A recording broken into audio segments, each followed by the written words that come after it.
I been missing out the walk with the minute. I been building up the blocks like a mini. Elliot got water dripping out the city. Oh my God, boy he got a Glock. Oh my God, boy that boy on top. Sipping walk, make my heart stop. All these hoes, yeah my love my thigh. Yo, I let go, put her on roll, put that whole payroll, put that whole on go. Yeah she like to go, yeah she love to blow. Get that dick so, like a snow cone. Yo, get that bag, show 'em how to ball. I'm in the mall, yeah I'm saying.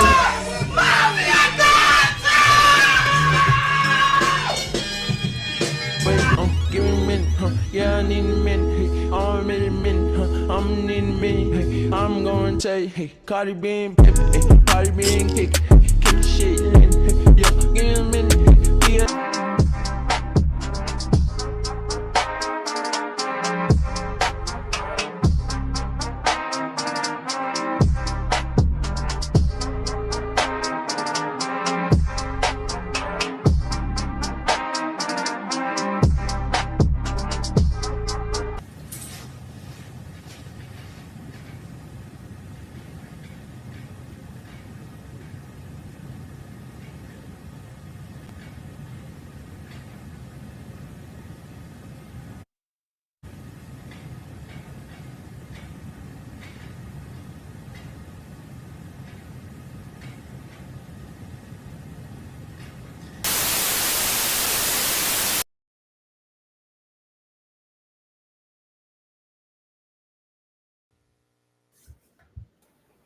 Hey, what's good, guys? DGE, Dolphin Gang Entertainment. It's your boy DG, and we back with another video. And hey, y'all, we get to that 10K. That 10K is on its way. Appreciate y'all. Love y'all. I was a little sick yesterday, so I couldn't pull up. But today I feel a little better now. You know, took my meds. You know, got some rest. You know, it was a very long week, so was real tired, man. Real tired. But I got a few guests with me. You know, I don't usually have guests, but I really appreciate these guys for coming in today. You know, I might do this more often. Who knows? We're going to see, man. We're going to see. But, hey, I'm going to let y'all boys go off. Let them know about your YouTube, your social media, everything, man. Ice, you first. All right. Well, first off, it's a pleasure chilling with you guys tonight, both of you. Let's have a great show. And you guys can find me at the Deep Zones on YouTube. And let's get it, man. Let's bring the noise, as they call it, for the NFL draft. This is going to be a fun one. So, yeah, man. All right. Appreciate you, bro. Next, my boy C. What up? Thanks for having me on the show. I appreciate it. It's an honor. You can find me at the Finn Posse Podcast on YouTube. I'm 40 subscribers away from 700. Once I get to that 700, I'll be giving a drawing for this Javon Holland autograph jersey. I know we no longer with the team and all, you know, but still a nice little piece to have, the Orange Crush, you know. So make sure you come check it out. And yeah, let's talk about these Miami Dolphins. The heartbreak. Yeah. Hey, don't remind me about that one. Do not remind me. But yeah, man, appreciate y'all. Y'all go follow them on their platforms. You know, great Dolphin content creators. You know, whenever new content creators come in, you know, it's just a breath of fresh air that there's more people that like the same stuff that you like. So I really respect these guys, you know, like-minded people. If you're a Dolphin fan, you can hop on too. Anybody, man. But today, y'all know we got a lot of topics. First topic is Calais Campbell and him going to the Arizona Cardinals, man. Let me play the breaking news real quick so you guys can see. Oh, boy. Breaking news. We have confirmed to make sure that it is not an April Fool's joke. According to Adam Schefter, 6-time Pro Bowl defensive lineman Calais Campbell is finalizing a 1-year deal to return to the Arizona Cardinals. All right. Oh, my goodness. Well, welcome back, Calais Campbell. Welcome to the defensive line rotation. 39 years old? Wow. 39, I believe, for Calais Campbell as he comes back to the team that once upon a time I We'll talk about the Suns in a second. This is a little more interesting right now. Once upon a time, I remember you and I doing the show, and we played a cut from some behind-the-scenes video that some documentary had shot of Calais Campbell as he was pondering whether he wanted to leave the Cardinals or not. Right. And he had this offer on the table. What was it, from the Jacksonville Jaguars?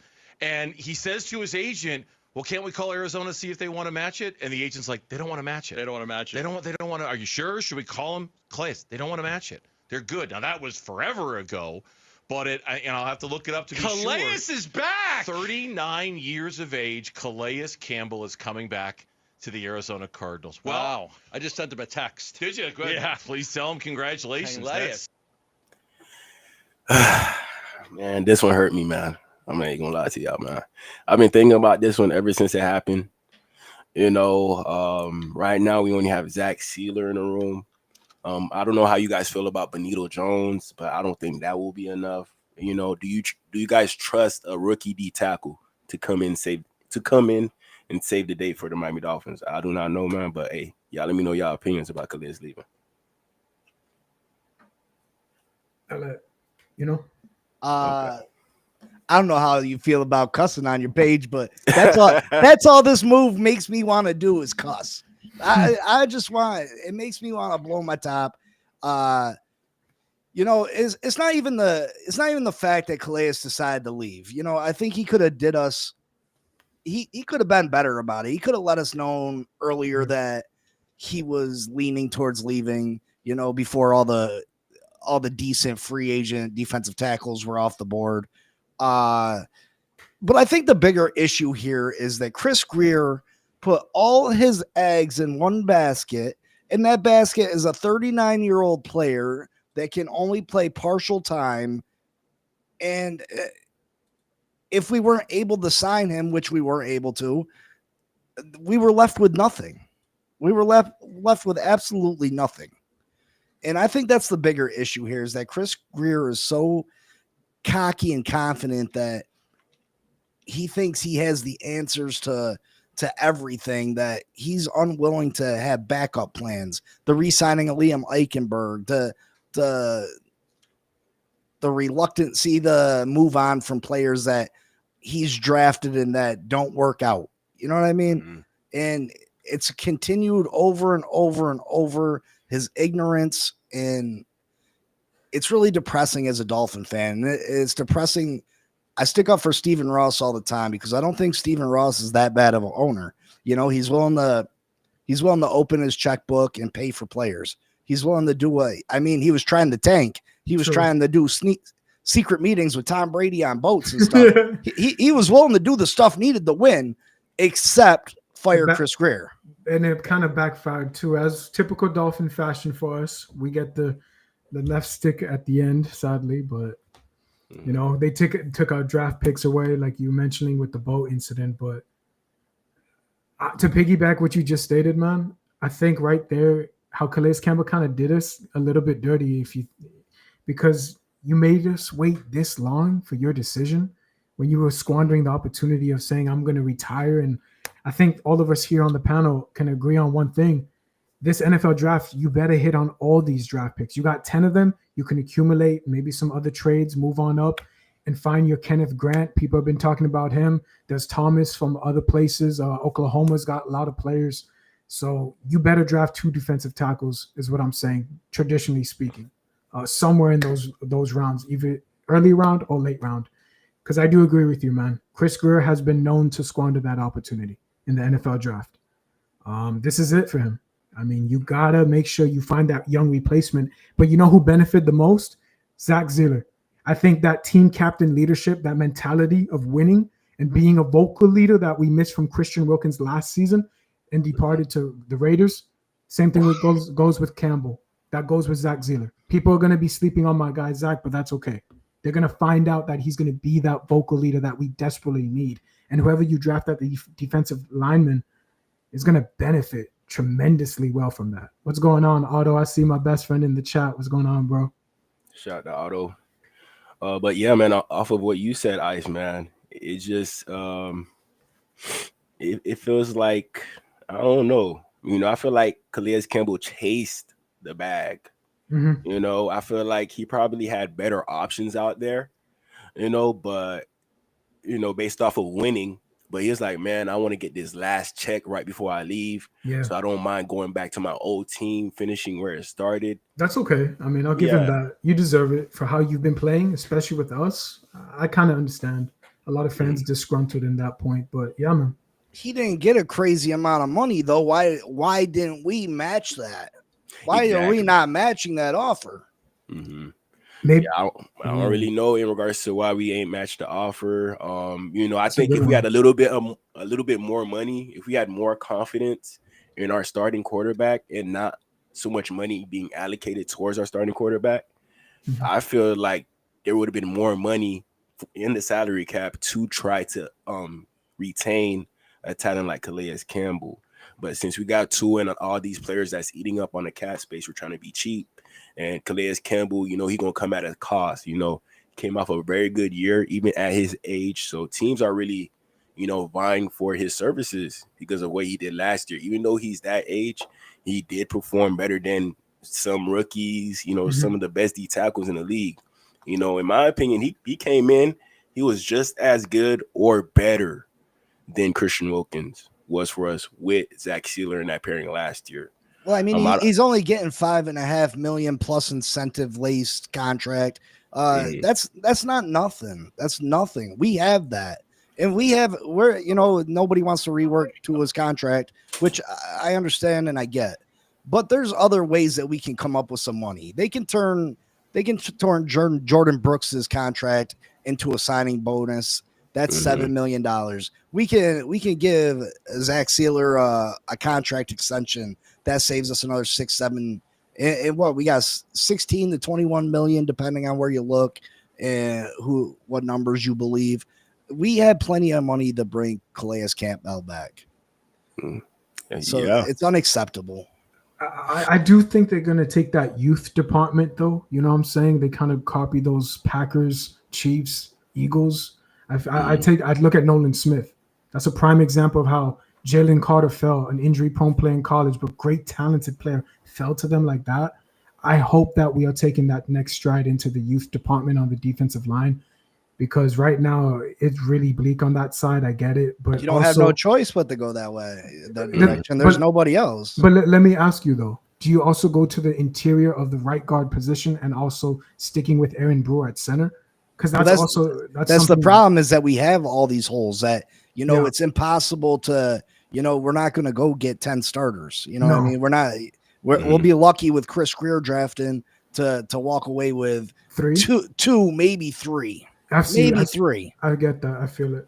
If you can get 3 out of the 10, I'll take it. But I say screw them later round picks. Any way that we can move up with our first four picks, I'm trying to do that. And you know how you just mentioned, bro, how the contract restructures and Jordan Brooks and things of that nature. Do you think that Tyreek Hill, let's be honest with each other, should Tyreek Hill restructure that as well? The salary cap, he'll save us literally $28 million next year. Literally, off the savings book. After post-June, after the post-June. I don't think they're trying to do anything with Tyreek's contract because they don't want to be obligated to him at all next year.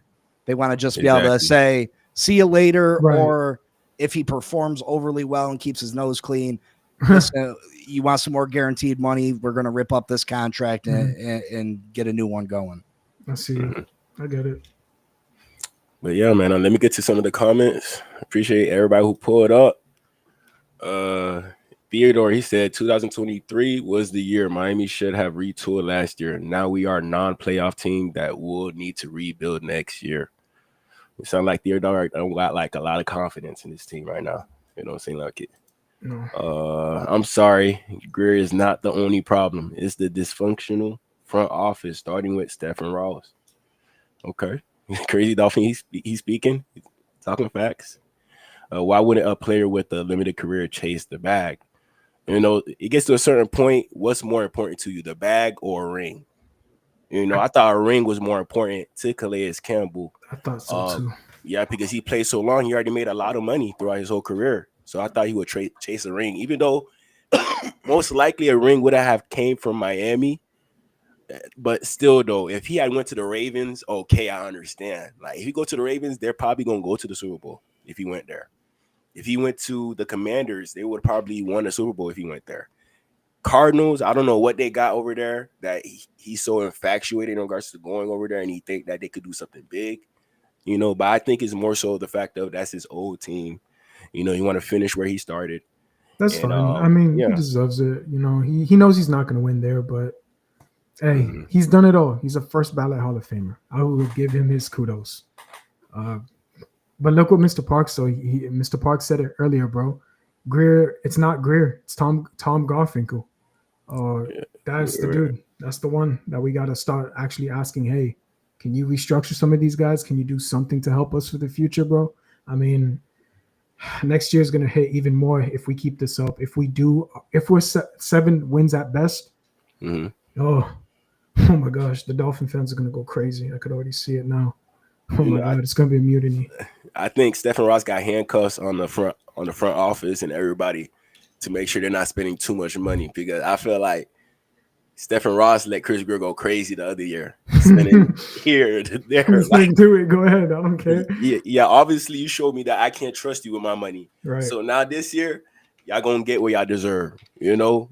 Now we shopping at Dollar Tree. You better find something that could last you longer at Dollar Tree instead of spending all your money at Publix. You know the groceries are more expensive. Expensive at Publix, yeah. Yeah, don't go to Publix if you're not gonna make Publix work. I might as well just go to Walmart or something out of the dollar store. Yeah, I see what you're saying. Get your value, you know. But get players that are proven too. I'm sick and tired. No disrespect, but I know a lot of us love the big name players, and Mr. Park knows what I'm about to say. We get in a lot of flashy names to get back the fans in the stadium, and I'm one of them. I'm a season ticket holder. All of us watch on televisions. It counts as the same thing. Bro, we're sick and tired of having the big name players. I need players that you've never heard of, and you sit there and be like, yo, who is this guy? And then he balls out, and I'm like, okay, you could be a good fit for us. Build the culture. Make me know your name. So you want a contract in the next 3 to 4 years, and we're a winning team, hence the word winning, we'll give you what you need. I don't want to go into free. I kind of do like what we did in free agency. You brought in backup rotational players, depth players, not starters, but depth players. Some. I kind of see the division, but you brought in depth players when we need starters. But the NFL draft, and that's why I feel like I'm not going to jump. We got 6-7 spots that we need starters in that we just agreed that Chris Greer is maybe going to grab 2 starters, 3 at the most. But the thing is, he's learned from his mistake. Hopefully, he's learned from his mistakes. Yeah, you know what I'm saying? Yeah. He's done that. That's why we're accustomed to those 2 to 3. If you can literally get me an extra 2 more and the others are trash, whatever, and we can fill in and substitute that during the season, it only takes a spark. That's the question. And going back to the quarterback, was still limited in that department. Joe Milton is now with another team. I'm sitting here saying, what are we going to do in this year's draft for the quarterback position? That's why I'm like, you better get me my 3rd, because I know Zach is the 2nd, but I need my backup just in case. That story has been very, very depressing to watch. Very. Yeah, you know, like we all know there's a lot of issues with the team. You know, like I hop on live to hype up the team, you know, highlight the good things that are going on with the team, you know. But sometimes when you talk about the good things a lot, you forget about the bad things. There's a lot. Yeah, there's a lot. But we're hoping, you know, that's the key word, hope. Shout out to TD. That's the key word, hope. We're hoping a lot in regards to these players working out, but sometimes you just don't end up working that way because the guy that we have picking the players, we cannot completely trust them to make the right choice in regards to the players that we need on this team. True. So, but yeah, man, shout out to Mike Jones. What's good, fellas? Appreciate you for pulling up on me. What up, Mike? Shout out to Vamos. Appreciate you for pulling up. Crazy Dolphin said we need dogs and not flashy players. That's most definitely true. Most definitely. But yeah, I got this next question for you guys. So y'all know Kenneth Grant and Mason Graham. Which one would you rather have on this team? Because they're both highly touted prospects. You know, could be there at number 13 for us. Which one would you guys choose? I mean, obviously Mason Graham is the better prospect. He's you know what I mean? he's going to go in the top 4 picks probably. But Kenneth Grant, he's the one guy that I think the Miami Dolphins should target. And I think we could probably trade back a little bit from pick 13 and still grab Kenneth Grant. And hopefully we can grab another 2nd round pick with that, and maybe that increases our chances of getting 3 guaranteed starters out this draft. But I think you could trade down to maybe 18, 19, 20, maybe even as far as 23 and still get Kenneth Grant. And he is a athletic freak. He ran a sub 540 at 360 pounds, just a huge human being. He's that real nose tackle, and he's what we need here in Miami. That's true. What about you, Ice? I agree with what you just said, man. And what's the name I can call you, man? Big C, I go by. Oh, I got you, Big C, man. Iceman. So I think I've come by your channel in the past for sure. One time, CB sent it out on his live. So I think it was you and your homie, right, Mike? Yep. Yeah. Okay. Cool. All right. So yeah, I remember you guys very well, man. I think that great show. First off, and thank you. Got you, man. I'll send you mine. Well, I don't know if you're on Twitter or whatever, but we'll definitely link up. Yep. But dude, I think you just said it. Grant is the way to go. For me, in particular, I'm gonna go a different side. I would like to have a wide receiver. That's just me, though. Why I say that is because I need my tall wide receiver. You got Water and Hill, you got Jonnu, but I need a wide receiver. But Grant is disgusting. I did a little research on him as well, and I think that what he stands out to me is he gives me that Randy Starks vibe when Randy was with us and you had Paul Soliai. Maybe, just maybe, you do draft your Grant. And then maybe in the 3rd or 4th round, like you were talking about, Big C, you draft all that, the draft picks, you accumulate all those picks, and you find the extra guy, the momentum shifter. So who knows, we find 2 defensive tackles in rotation. And then you have Benito Jones at the 3 spot, which I get it. A lot of people don't like Benito Jones, but he also benefited from Calais Campbell, another person that was taught vocally. When things get to worse in the trenches, maybe he steps up as well, teaches these guys from a leadership standpoint, as a veteran role. So I do like that aspect if we can take that approach, though. Oh, yeah, I most definitely agree with you guys. So basically, I'm hearing Kenneth Grant 2-0. Yeah, I think that's the move you got to go with. Okay. So based off what I think from both prospects, I feel like a lot of scouts are higher on Mason Graham than Kenneth Grant. I'm seeing Mason Graham going higher on mock drafts compared to Kenneth Grant.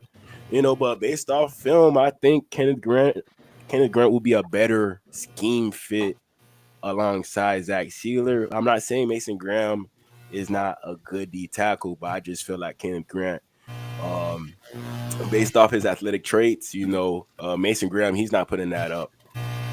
Yeah, Big C, your face haunted? Yeah, something's going on. Yeah, he's got. I can hear that electricity. Yeah, he's a club, bro. I'm about to check it out. But yeah, man. Like I said, I feel like with Kenneth Grant, he would definitely be a good fit. But Mason Graham is there. That might be the guy that the Dolphins won't trade up for. Not trade up, but like trade back. Kenneth Grant, you could trade back for him as well. Yeah. But you don't know if he's going to be there. There's certain prospects that could be there at 13 that the Dolphins will be like, we cannot pass up on this guy. There's going to be a lot of prospects there that the Dolphins cannot pass up on. They might just stay at 13 and pick whoever they're going to pick. I feel like Washington might step in. I don't know why. I have that gut feeling. They've been talking about Jonathan Allen gone, departure from that team. Could get this guy too, and that means they're automatic back into the NFC again, championship against the Eagles. I mean, that's one way you can go as well. If Washington does that, though. I mean, let me ask you guys this. So, at 13, what prospect that would be there that you guys would take with that number 13 overall pick? Big C, you good over there, man? Yeah. All right, man. Okay. I was just okay. To me, the only players that you pick at 13 are Membu if he falls. He's just a fantastic talent. He can either play tackle or guard for us for the next 12 to 15 years. He's going to be a dominant offensive lineman. Or Will Johnson. Will Johnson, I feel like, is you can have, there's an argument to be made who's the better corner between him and Travis Hunter. Mm-hmm. Travis Hunter's the better would you throw in Barron football player, but Big C, would you throw in Barron as well? Jahadi Barron from Texas Longhorns? Not I wouldn't personally. Okay. He's a little undersized in my opinion. He has 1 year of playing boundary corner. Right. Every other year he's been more of a nickel, a slot guy, and I think he's better fitted to do that. So okay. A lot of people are high on Jade, but personally, I wouldn't take Jade at 13. No, I see him as a Vontae Davis. That's why, like you said, the small statue, but he can go up there. The man's got some hops in him. But there has been speculation as well, Big C and DG, that Kato Kohu doesn't want to be on. People don't, and I hear it through all. Shout out to CB, P, all the great shows. And we all discuss about it. Kato Kohu moving off. Should he be a bench player or should we cut him? And you just discussed the nickel slot corner. I mean, that's another aspect, another question mark we need. You got Ramsey, but the corner situation has been let's be real, you've never had Byron Jones and Xavier Howard and having Ramsey out there at the same time. That double elite corner, we haven't had that luxury in a very long time since the Patrick Surtain and Sam Madison days. I think Dolphin fans will love to see a young youth corner. Like you said, Big C, Will Johnson. Johnson's a stud player. I think that's a great guy to have. His intangibles, he's very disciplined. That's something that I'm not accustomed to as a fan. To be honest, the one-hand situation breaking down, and you doing two-hand touch like flag football, those days are long gone. I need players that are going to go one-on-one and do your job at a high level. You don't need help from your other players. I expect that. Like I see with the Eagles, hell, even the Patriots growing up as a kid, watching the Patriots do that. That's how winning teams do it in the winning formula. So let's see. I mean, it's going to be crazy draft. I swear, dude. I hope we actually legit. Just give me great players. Give me great players. I mean, the Philadelphia Eagles gave us the blueprint, right? Yeah. I mean, it's been said year after year after year forever since the beginning of time that you have to build through the trenches. Yeah. And that's the main problem with this team. If you look back at 2023, the Miami Dolphins, when we had a good offensive line, when we had Armstead, when we had Isaiah Wynn, when we had Connor Williams, when we had Robert Hunt, and when we had Austin Jackson, when that was our starting offensive line, Mostert went for 20 touchdowns. Achane had 900 yards in 10 games. We were dominant on the ground. We had the number one offense in all of football. That's we scored 70 on the Broncos, the Broncos were not a great team that year, but they turned it on later in the year and became better. And now they possibly got the number one defense in all of football. This was just 2 years ago, and then we fell apart at the end of the season because we just had way too many injuries. Our whole offensive line was hurt. The whole offensive line. We didn't have a pass rusher left. Jalen Phillips was out for the year. Van Ginkel was out for the year. Chubb was out for the year. Xavier Howard was out for the year with his foot. Javon Howland had hurt both knees. He was out. Tyreek wasn't the same after he got that horse collar against Tennessee. We just got devastated by injuries. We had a 4 or 5 game lead on the Buffalo Bills with 7 weeks remaining. We lost that. We ended up having to go to Kansas City and play in minus 12-degree weather. That was crazy too. 2023, we were a legit contender until the injuries hit us. Yep. And I feel like if we can get that offensive line built back up, we could make a push to get back to a number one offense. And we had a top 10 defense stats wise last year. And that's without really any pass rush. I mean, Chop didn't really come on till the second half of the season. The last 7 games, really. Diamond didn't. Phillips has been out. Chubb was been out. So we didn't have a lot. We didn't have a big pass rush. So you add a pass rush to that, Would you be shocked? Better safeties. Big C, would you be shocked if we go outside linebacker in this year's NFL draft in the second round? Would you just be shocked? And same for you, DG. Would you guys just sit there and be like, yo, what? I'll be sickened. Yeah. Because of the injury. You hit me with the injury bug, Big. I know. We have more glaring holes. You can get a pass rusher in free agency. You can go get someone off the streets and get you 5 Von sacks. Miller, I know he's old, but hey, Von Miller's still super as a rotational player. There's multiple people. I know that you can't find guards, and we're seeing right now there's no D tackles. There's none. Mm-hmm. Yeah, to be honest, I'll be upset if we go with outside linebacker. You know, our edge group is you don't think it's deep, but as of right now, compared to other teams, I think we have an okay room to the point where we don't have to address it with our first round pick. We'll probably have a good player at a position of need at a higher value with that number 13th overall pick. So, you know, unless they really love an outside linebacker or a DN in this draft, I don't think they're going to draft one at number 13. It's either going to be an old lineman, a D tackle, or a cornerback. That's what I believe.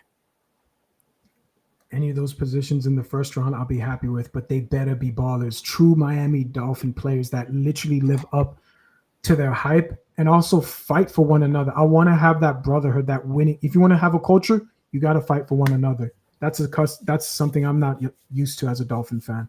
You want to build that. What Deshaun Elliott said to us last year was the truth, the hardcore truth, and Jordan Brooks backed it up. The Dolphins have no culture and they're soft. And we need to break that curse. We need to break that. We can. Like you just said it, Big C. We can actually do it next year. The question is health, and then Mike McDaniel. Oh, that's another topic for another day. Mike McDaniel. Okay. Let me play this clip for y'all real quick, and I'm gonna ask y'all opinion. I feel like I said this earlier in an interview like a few weeks ago. I said it's kind of like peanut butter and jelly. Like we work off each other. We both have our own strengths that we use. You know, I know some of his strengths, he knows mine. So, I mean, I feel like it's really easy to play off each other. And plus, with the edge guys we have on the edge, only makes it easier for us to do what we want to do. You know, this kind of reminds me of the relationship that Christian Wilkins and Zach Sealer had. You know, salt and pepper. Peanut butter and jelly. So we got to find that next pepper for that salt that Zach Sealer got. You know, if you could have one person to be that pepper for our salt, who would it be? Like one person, free agent, rookie, it don't matter. Who would it be? I mean, Kenneth Grant. Kenneth Grant's the answer. Mm-hmm. There was someone named Thomas. I was watching a show and someone in the chat said something named Thomas. I gotta do some research in a second. Come back to me. Okay. But me personally, before Campbell got signed, I would have said Calais Campbell, but since he signed, now it's Kenneth Grant. You know, we're all hesitating right now in regards to us needing the tackle even more. We were on like a standstill because we didn't know what Calais Campbell was going to do. You know, we was waiting all these weeks since the season had ended to see what Calais Campbell would do, and he surprised all of us by going back to the Cardinals instead of coming back to the Dolphins. But hey, that's a bad sign in regards to where this team is at. He had no faith in his team. You know, no discounts no more. No discounts. You know, if we had shown Calais Campbell a reason as to why we will make it to the Super Bowl or AFC Championship game, I think it would have been a different scenario. He would have been like, okay, I'll take a little bit less because I know this team could make it far. Last year, we showed them that we could even win a playoff game or even make it to the playoffs. So that's not going to entice them in regards to staying with the Dolphins. Listen, there's no way that we should be discussing the money being too much for Calais Campbell. Either he wanted to go to Arizona because he was drafted there and he wants to just end his career there. But we know that Arizona is in no better shape than us to win. And if it was a money thing, shame on the Miami Dolphins. Mm-hmm. We gave Zach Wilson $6 million. We can't pay Calais $5.5 million. You know what I mean? I don't know. They overpaid Zach Wilson. You could have got Mac Jones 2 years, $7 million. I still don't know why we brought in Zach Wilson, Big C, and DG, but I mean, that's our GM, right? The greatest. But GM what I told y'all, Even at Dollar Tree now, what they got at Dollar Tree? You know, not everything $1 at Dollar Tree no more. There's $3.50. We went and got that $3.50. We ain't go to Publix. You know, so because we don't have the money to go to Publix, but like Big C said, with Calais Campbell, that money should not matter. You seen how important he was to the team on and off the field. You know, that's it. That's invaluable right there. Like, we needed him. We really needed him, man. So, hey, leading in with Calais Campbell, let me ask y'all about this. Teron Armstead, do you think he comes back, or do you think he is done for? Because we definitely gonna need Teron Armstead on the team, man. Let me know what you guys think. Could I attack this one first, Big C, if that's straight? Thank you, bro. Teron Armstead, and I'm gonna make it quick, so I'll let Big C attack. Teron Armstead, I was watching the Dive Bar podcast, and they had Raheem up there, and they said it. Raheem, and they were talking about, do you guys fear, because they had him on that show, and they said it straight up. They fear that this guy won't be with us next year. They were talking about Patrick Parr. There's Kelvin Banks Jr. in the NFL draft. There's a lot of left tackles. Hell, I was on PD's show earlier for a little bit, split second. I sent him a link about the Jared Willis. You know what I'm saying? The dude from the Cleveland Browns that got cut from them, 25 years old, left tackle, star stud from Alabama. That's another Dolphin that you could pick up in free agency if you don't want to take that role in the NFL draft, if Teron Armstead is not with us. But shout out to those people. And I see my dog Concrete and Lady Red Jet in the chat as well. So shout out to them. Shout out to y'all. Appreciate y'all for pulling up. Please like, comment, subscribe. Subscribe to Big C. Subscribe to my boy Ice. Appreciate y'all, man. Big C, how you feel about Teron Armstead? I mean, I have no idea what he's gonna do, but if this off season is any indication of the way this off season has went so far, if that's any indication, he's probably not going to come back. We're probably going to get stuck with Paul, and I know a lot of people are happy about that youth movement, this and that. But Armstead had probably his best season that he's had with us. He was as healthy as he's been the whole time he's been with us last year, and I would love to see him come back because I just feel like that's another. It just puts us in another area that we're not. I don't feel confident in. I don't feel confident in. And we can name all these first round guys, but we can only get one first round guy. You know what I mean? We're talking about Clay. We're talking about Grant. We're talking about Will Johnson's, and now we're talking about the offensive tackle. We're talking about Banks, the play left tackle. I mean, we can only get one of these guys. True. Mm-hmm. True. I do agree. I just know how crucial he is to the Miami Dolphins and what they really want to achieve next year, even though it can't be much. But, I feel bad for him a little bit. He decided to come to the Miami Dolphins hoping that he could get a ring. He had all the faith in our roster, all the faith in our coaching staff to get us to that point. Like Big C said 2 years ago, we were that good. That 70-10 game, 72-10, something like that. The window. That was. Well, I don't feel bad for him. He's the one that can't stay healthy. And true. I feel he's still collecting paycheck. I feel bad for us. But when he out there, he played like the best old lineman on the old line. Yeah, definitely. So it's just like what we're gonna lose, and it's gonna be hard to replace good old line play. So with him, same thing with Calais Campbell. I wish Calais Campbell seen that our team was better suited for a playoff run.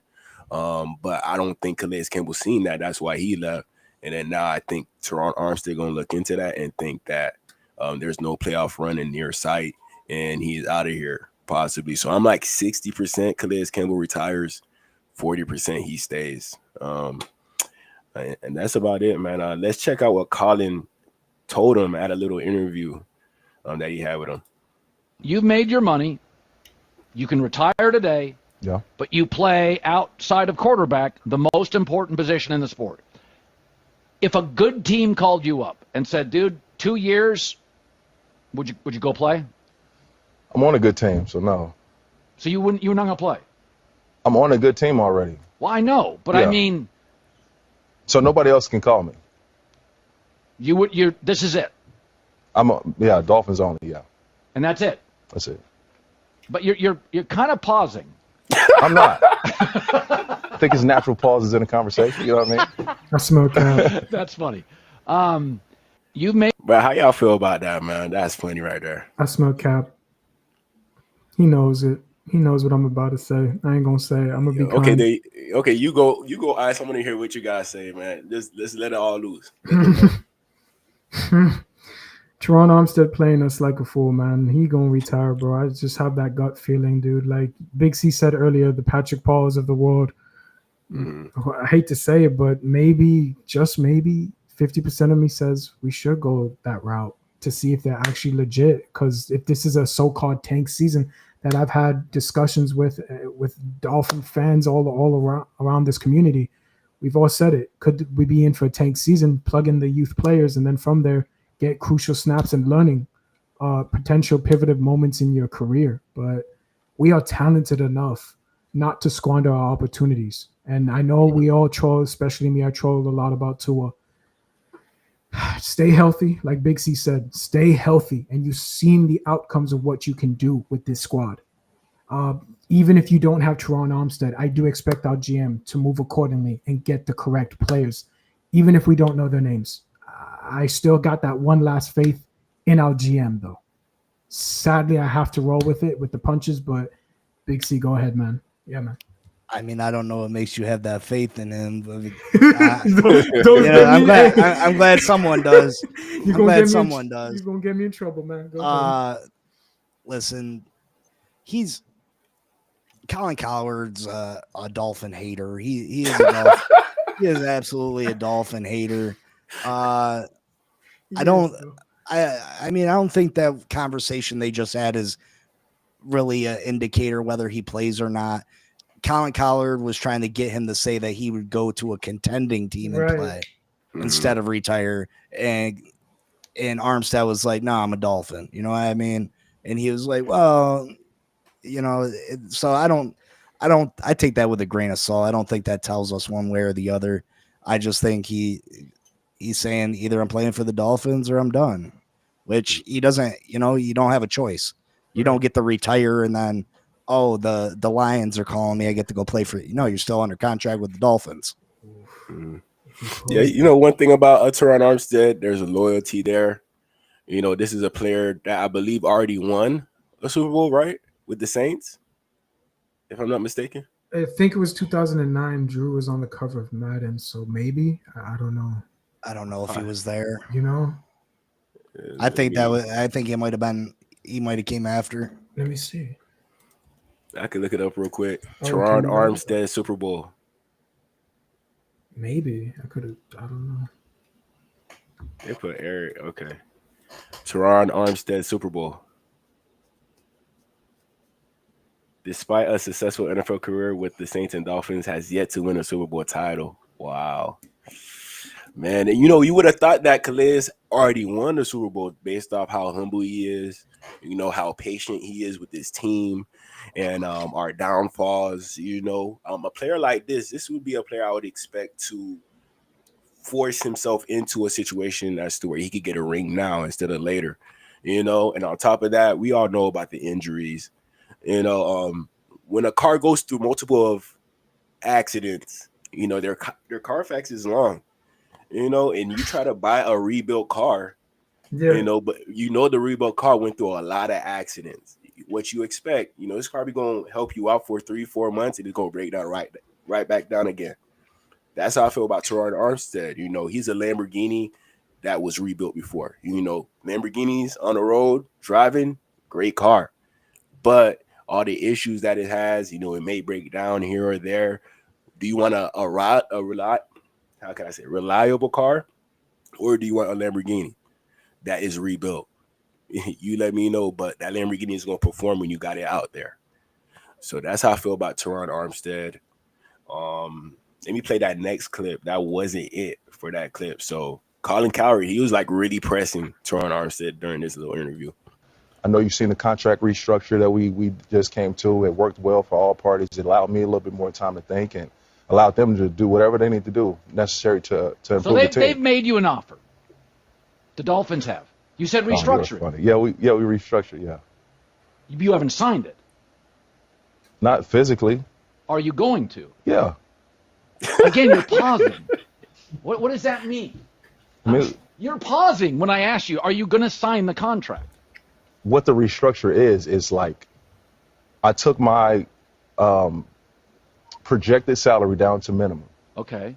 So it allows the Dolphins to do, with the new space, cap space, to do whatever they need to do to improve the team. It allows me the time to make a decision whether I want to keep playing or not. So if I decide, hey, we're doing this, I'm locking in, let's go, then we have another conversation. Okay, Matt Stafford broke news. You could do it right after. I could. But I want to let Matt have his day. Who would I be to take his shine? And then they only talking about me today, you know? Yeah, he gonna get in trouble, man. He gonna get in trouble. He don't like the Dolphins for real. Nah, he's never. That's crazy. Maybe man. because we ruined his childhood, like the Patriots ruined my childhood. Maybe we ruined his with Don Shula days. No, but I with Colin, I remember, you know, he's always been weary of Tua ever since that injury of college. You know, he always talked about it, but he had way more high praise for Tua back in the day compared to now. Like now, he just wanted to wait until it's a confirmed thing that Tua is not that good. You know, we got some confirmation of that. He used that to his, you know, to help him. I know to help him. You know, Tua, he that type of player. Yeah. You'll say he's sorry, then boom, he'll go out for 3 touchdowns, He'll 300 yards. Yeah. He'll put him in that top 10 he has in quarterbacks every week. So he'll be flip-flopping too, holding receipts. You know, flip-flopping. So he has no loyalty towards Tua or the Dolphins, but it's understandable. It's understandable.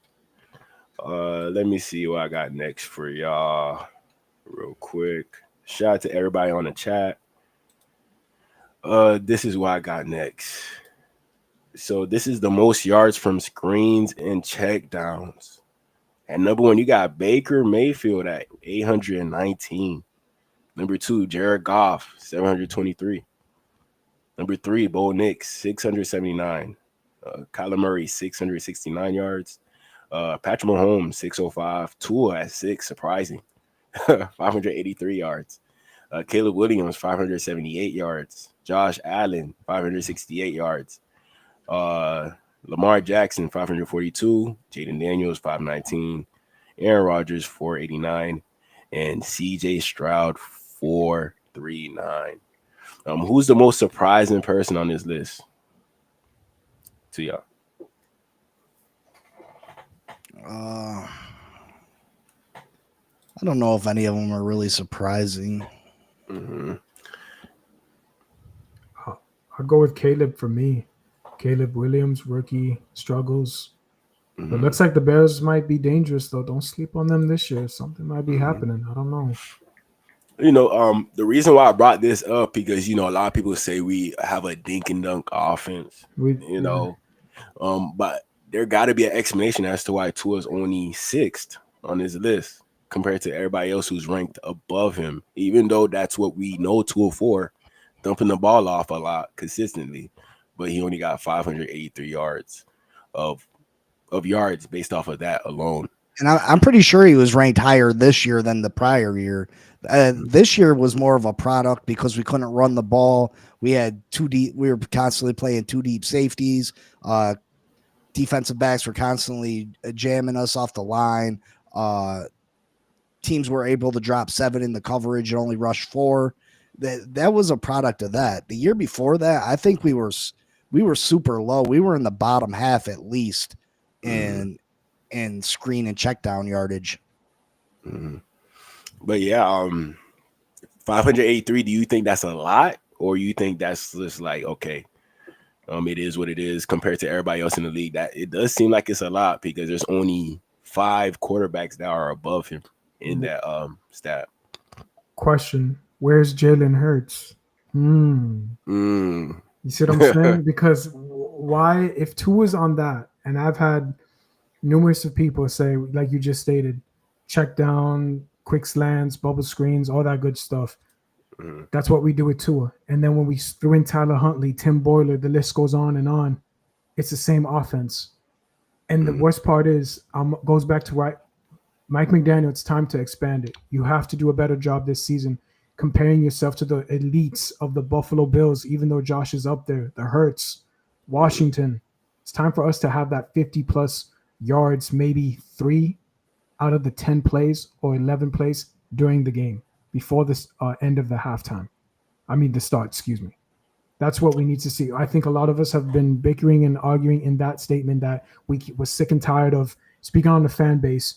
We are, and speaking on behalf of me as well, I am sick and tired of seeing the small little slants. Why don't you be an NFL quarterback, sling it down the field, and be productive and take the long shots?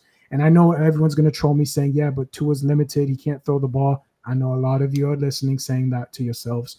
But it doesn't show that you better have it for Zach Wilson or whoever you get in this year's NFL draft. That better not be on my – you know what I'm saying? The checkdowns are fine, but it's time to be explosive like we used to be. You can't do that if you don't have an offensive line to block.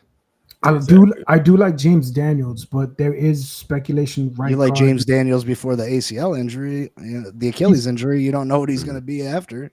But how are we going to throw the ball downfield last year if that's 3 teams don't respect our running game? If we can't block for more than 2 seconds, you know what I mean? But the injuries, though, Big C, we've been dealing with it. With Mike McDaniels as a head coach beginning as a rookie. It wasn't even the injuries last year. We went into the season with Liam Eichenberg and Robert Jones as starters. Last year we went into the season with them as starters. But that's knowing that they weren't good enough. And that's why we have Chris Greer, the evaluator that constantly squanders those opportunities, because people have been saying that he either one is trolling because he wants to tank, or two, his evaluation team and him and company are horrendous, and it shows. And that's why I feel like those guys like you brought in, Larry Bowman, James Daniels, things of those nature, yes, they got injuries from that. But if you take a look, who knows, they could be rotational players, but right now they're day one starters. And we need to literally draft so we can compare them in training camp, because you can always cut one of them. I feel you, but we can't blame the quarterback on this and say, oh, he's got a weak arm. The year before, when he had a good offensive line, no, I'm not saying again, we had the number one offense in all of football. We had the most air yards in football.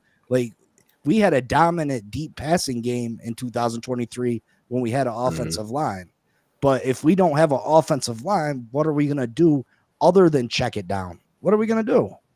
That's the thing, 3 straight years injuries. It's the nature of the game, but it's been dealing with us for so long. They got to do a better health regimen as well. But it wasn't injuries last year. It was just the incompetence in Chris Greer being cocky, saying, oh, we don't need to address the offensive line. Yeah. You guys are worried about it, not me. Yeah, he shouldn't have been like that to us, but you know how he is. He's arrogant.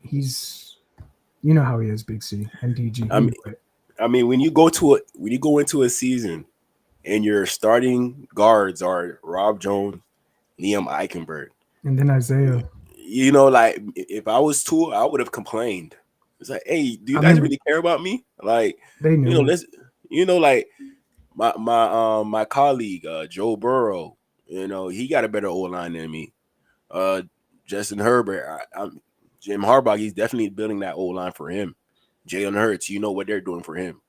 It seems like we're the worst team that in regards to building an O-line for our rookie quarterback from that 2020 class. To be honest, nobody dealt with a O-line situation compared to what Tua dealt with so far throughout their career. It gets really embarrassing too. Those injuries, national television after year. My conspiracy says Roger Goodell and me don't get along, but that's just me and Roger, though. When are we going to be winners? That's the question. That's my big issue with this team. Chris Greer gets replaced. Maybe. House. Right now we think he's in the hot seat. I don't know who I would say in regards to who would be some targets. There's a lot of like scouts in the league that are pretty good that everybody talk about, but I don't know exactly. Maybe you want to pluck somebody from a winning team That's a mute. That's a mute point. There's no way that he's in the hot seat with the decisions he's making. Mm-hmm. There's no way. Yeah. There's no way with the decisions he's making, and there's no way that he's in the hot seat. He knows something that we don't. That hot seat thing was created by us as fans. We thought that if they didn't put a winner on the field, that Chris Greer, Mike McDaniel were going to be gone, and nobody ever said that to us. And by their actions or lack thereof actions and going out and getting quality players, it shows to me that they're not on the hot seat. That's why was he still with us though? I was going crazy after February when I sat there like, yo, we keeping Chris Greer? No way. Mm-hmm. That's when I was like, okay. I got to see Chris Greer house up for sale before I believe he on the hot seat, bro. You know, so he probably live with Ross. Ross loves him, bro. It's just kind of getting. He might leave him the team. Shoot, and sell the team too, please. I give up at that point if that happens. I definitely give up. Like Big Z, you said it earlier, right? And me personally speaking, and I don't know if Mr. Park is still there. He knows how I feel about this, but.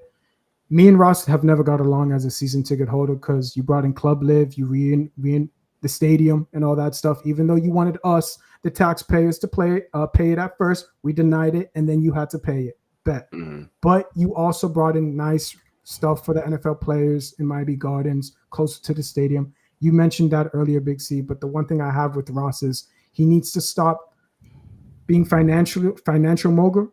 Mr. Park knows what I'm about to say, and stop being a player. Like, meaning be there every single day if you can. I know you run a multi-billion-dollar industry in New York, but if you can be there on the weekends and be in the film room, especially like the Eagles owner does, that's it, bro. I mean, he pays people to do that. I ain't going to be mad at him.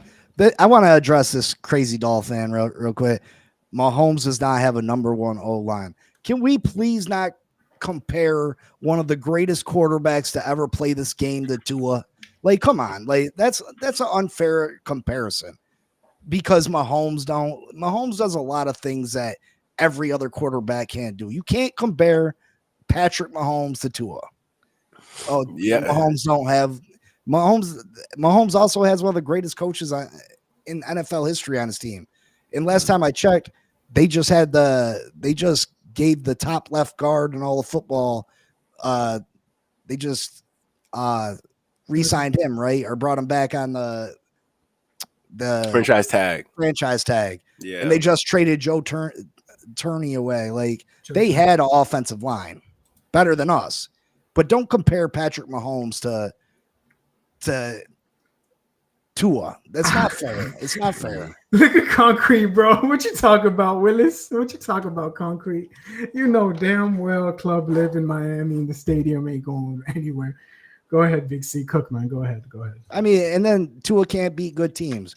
How do you beat good teams? You run the ball and you stop the run. How do you do that? How do you run the ball and stop the run? You build through the trenches. If we're not building through the trenches, how is Tua supposed to beat good teams? Tua can't win in cold weather. How do you win in cold weather? By running the ball and stopping the run. If you don't build through the trenches, how do you do that? You know, like with what Crazy Dolphin said, you know, I would agree. Like, Patrick Mahomes' O-line is not that good, but they were good enough to help them get to the Super Bowl. It's just the fact of the team that they met up at the Super Bowl had a better D-line than what they had at O-line.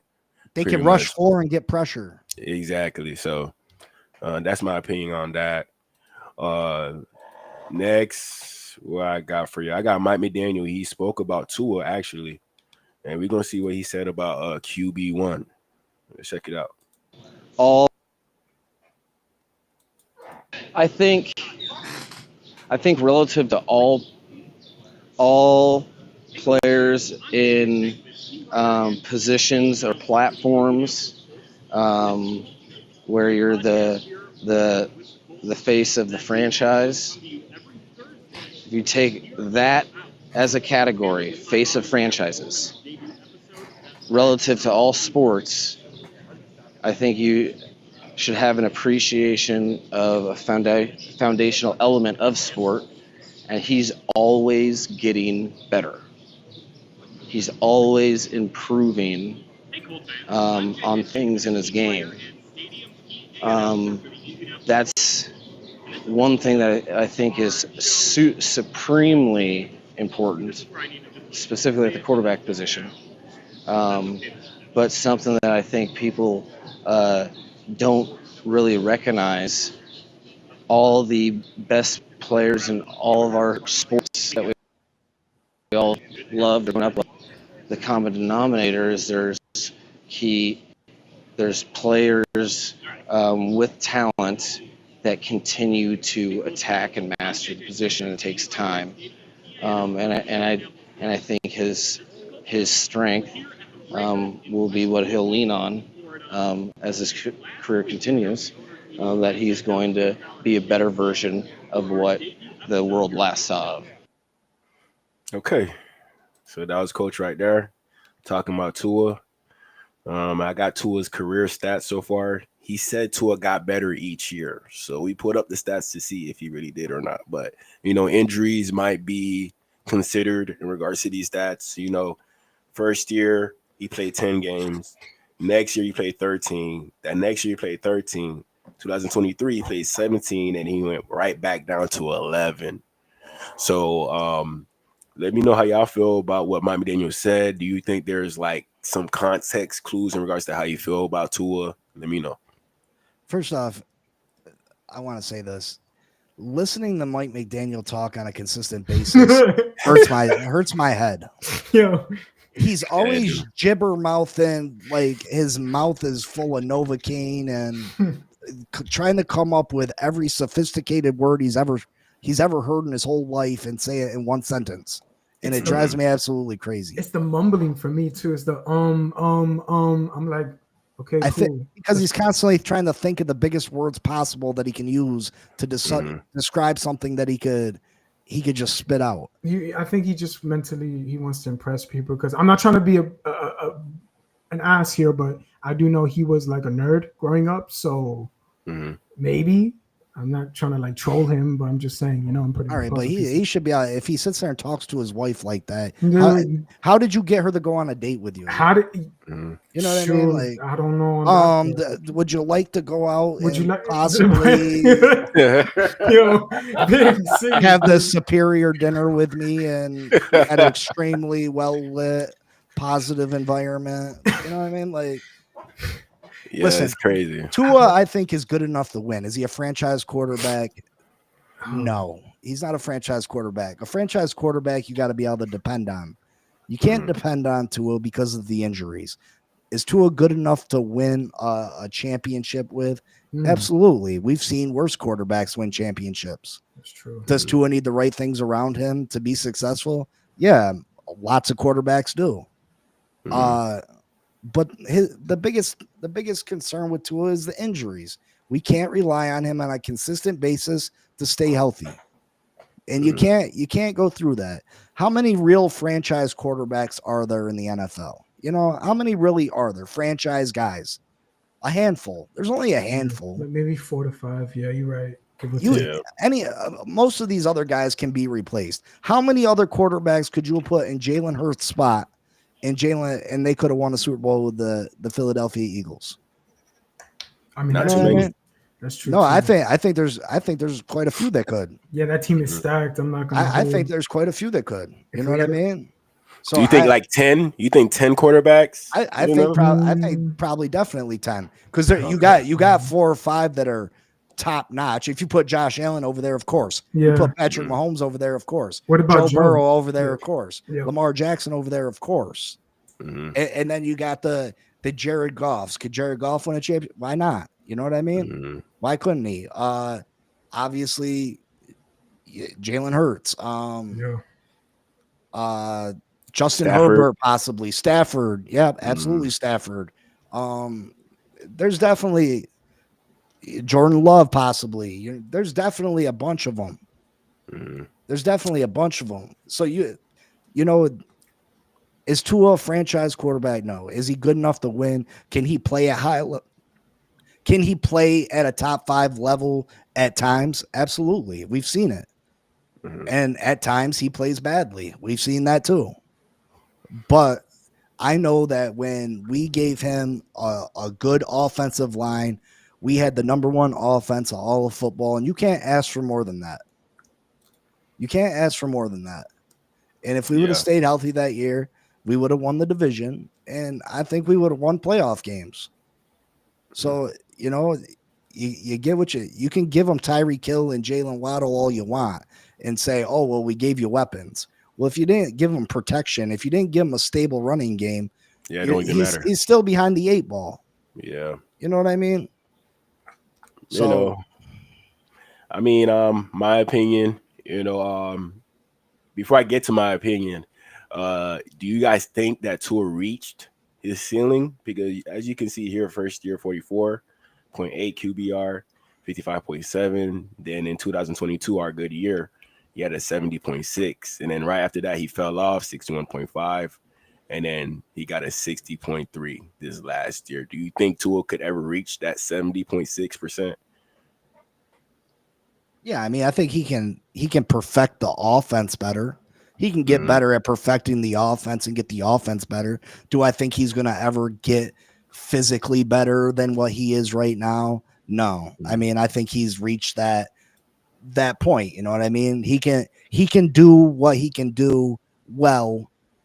And I don't think there's much improvement. You know, his superpower is his anticipation, his accuracy up to a certain point, and he's great at that. And those are the things that.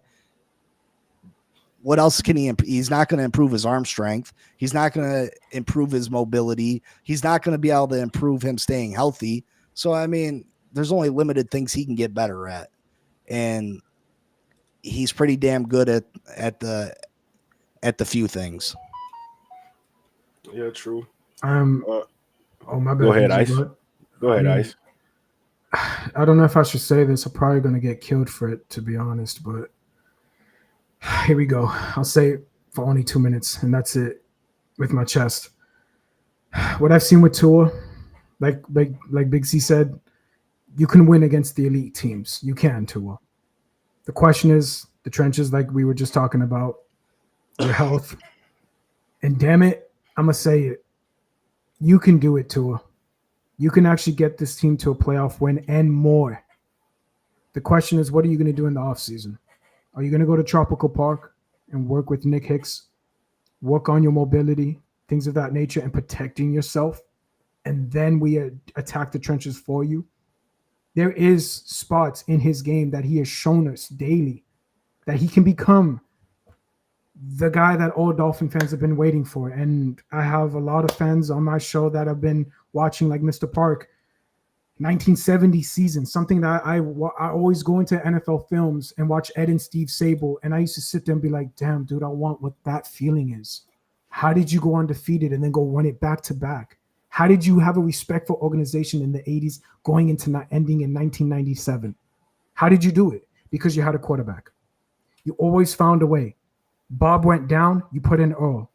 Dan went down, we still found ways to win because you had a coach that trusted in your quarterback. Same thing that goes along inside in high school football. They teach you that.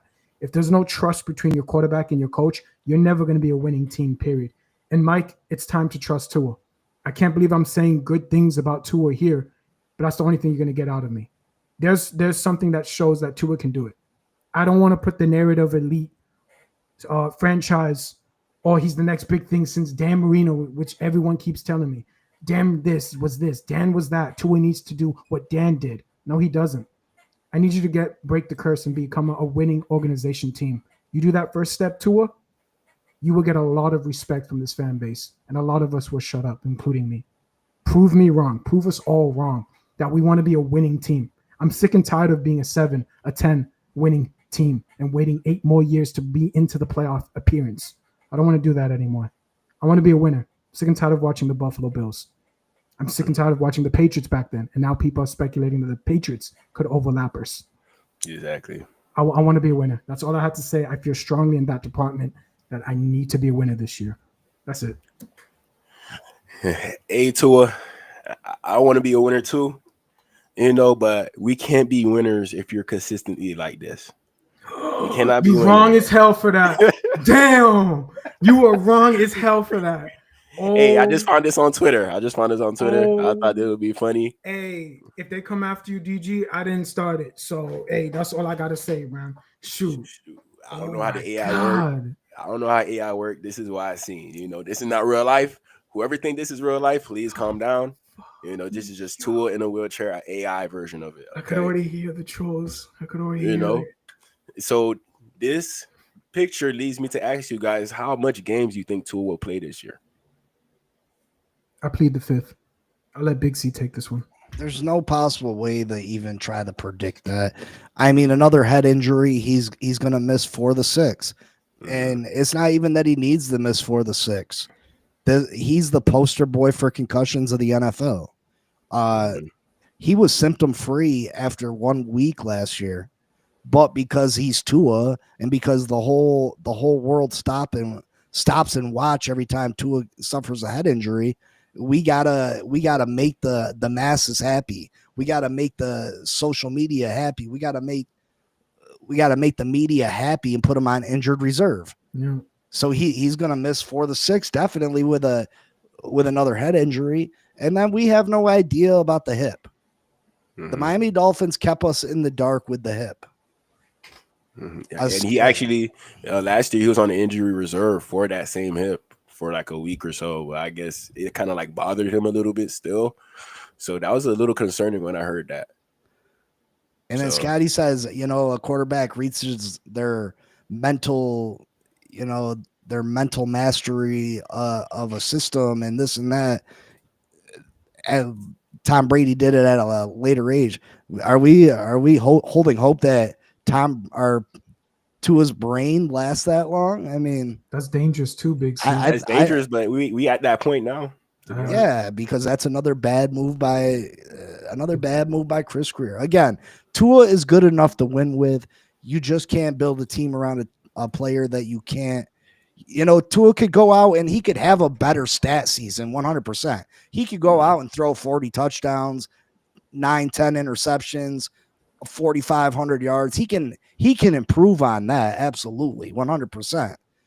But you can't rely on someone you can't rely and build a team around someone that you don't know how many games they're going to play year in and year out. You can't build a team around someone you don't know if a regular football tackle is going to make them miss the season. You can't rely on someone that one hit can end their career. True. I mean, go ahead, Ice. No, Cook, DG, it's your show, man. Man, we know Tua for having a lot of injuries, so that's what our concern is about him. So with a quarterback, of that stature, you would expect him to be, working a little bit more harder, trying to preserve his NFL career. But I don't know how you guys feel about it. I just wanted your guys' opinion about Tua's recent, partying ventures. Hey, everyone was destroying social media, Twitter that day. Yeah, everybody was going crazy on social media. I don't know how you guys felt. I like hearing Miami Dolphin fans' opinion about this because this is actually funny to me. It's like 2 different sides: people defending Tua, people who are with Tua. Even though we haven't gotten no playoff wins, people are still with Tua while he partying. But Ice, I'm gonna let you go first. Oh, dude, look, I get it, the injuries and all that, Big C and DG, but you're the quarterback, right? We gave you all this money.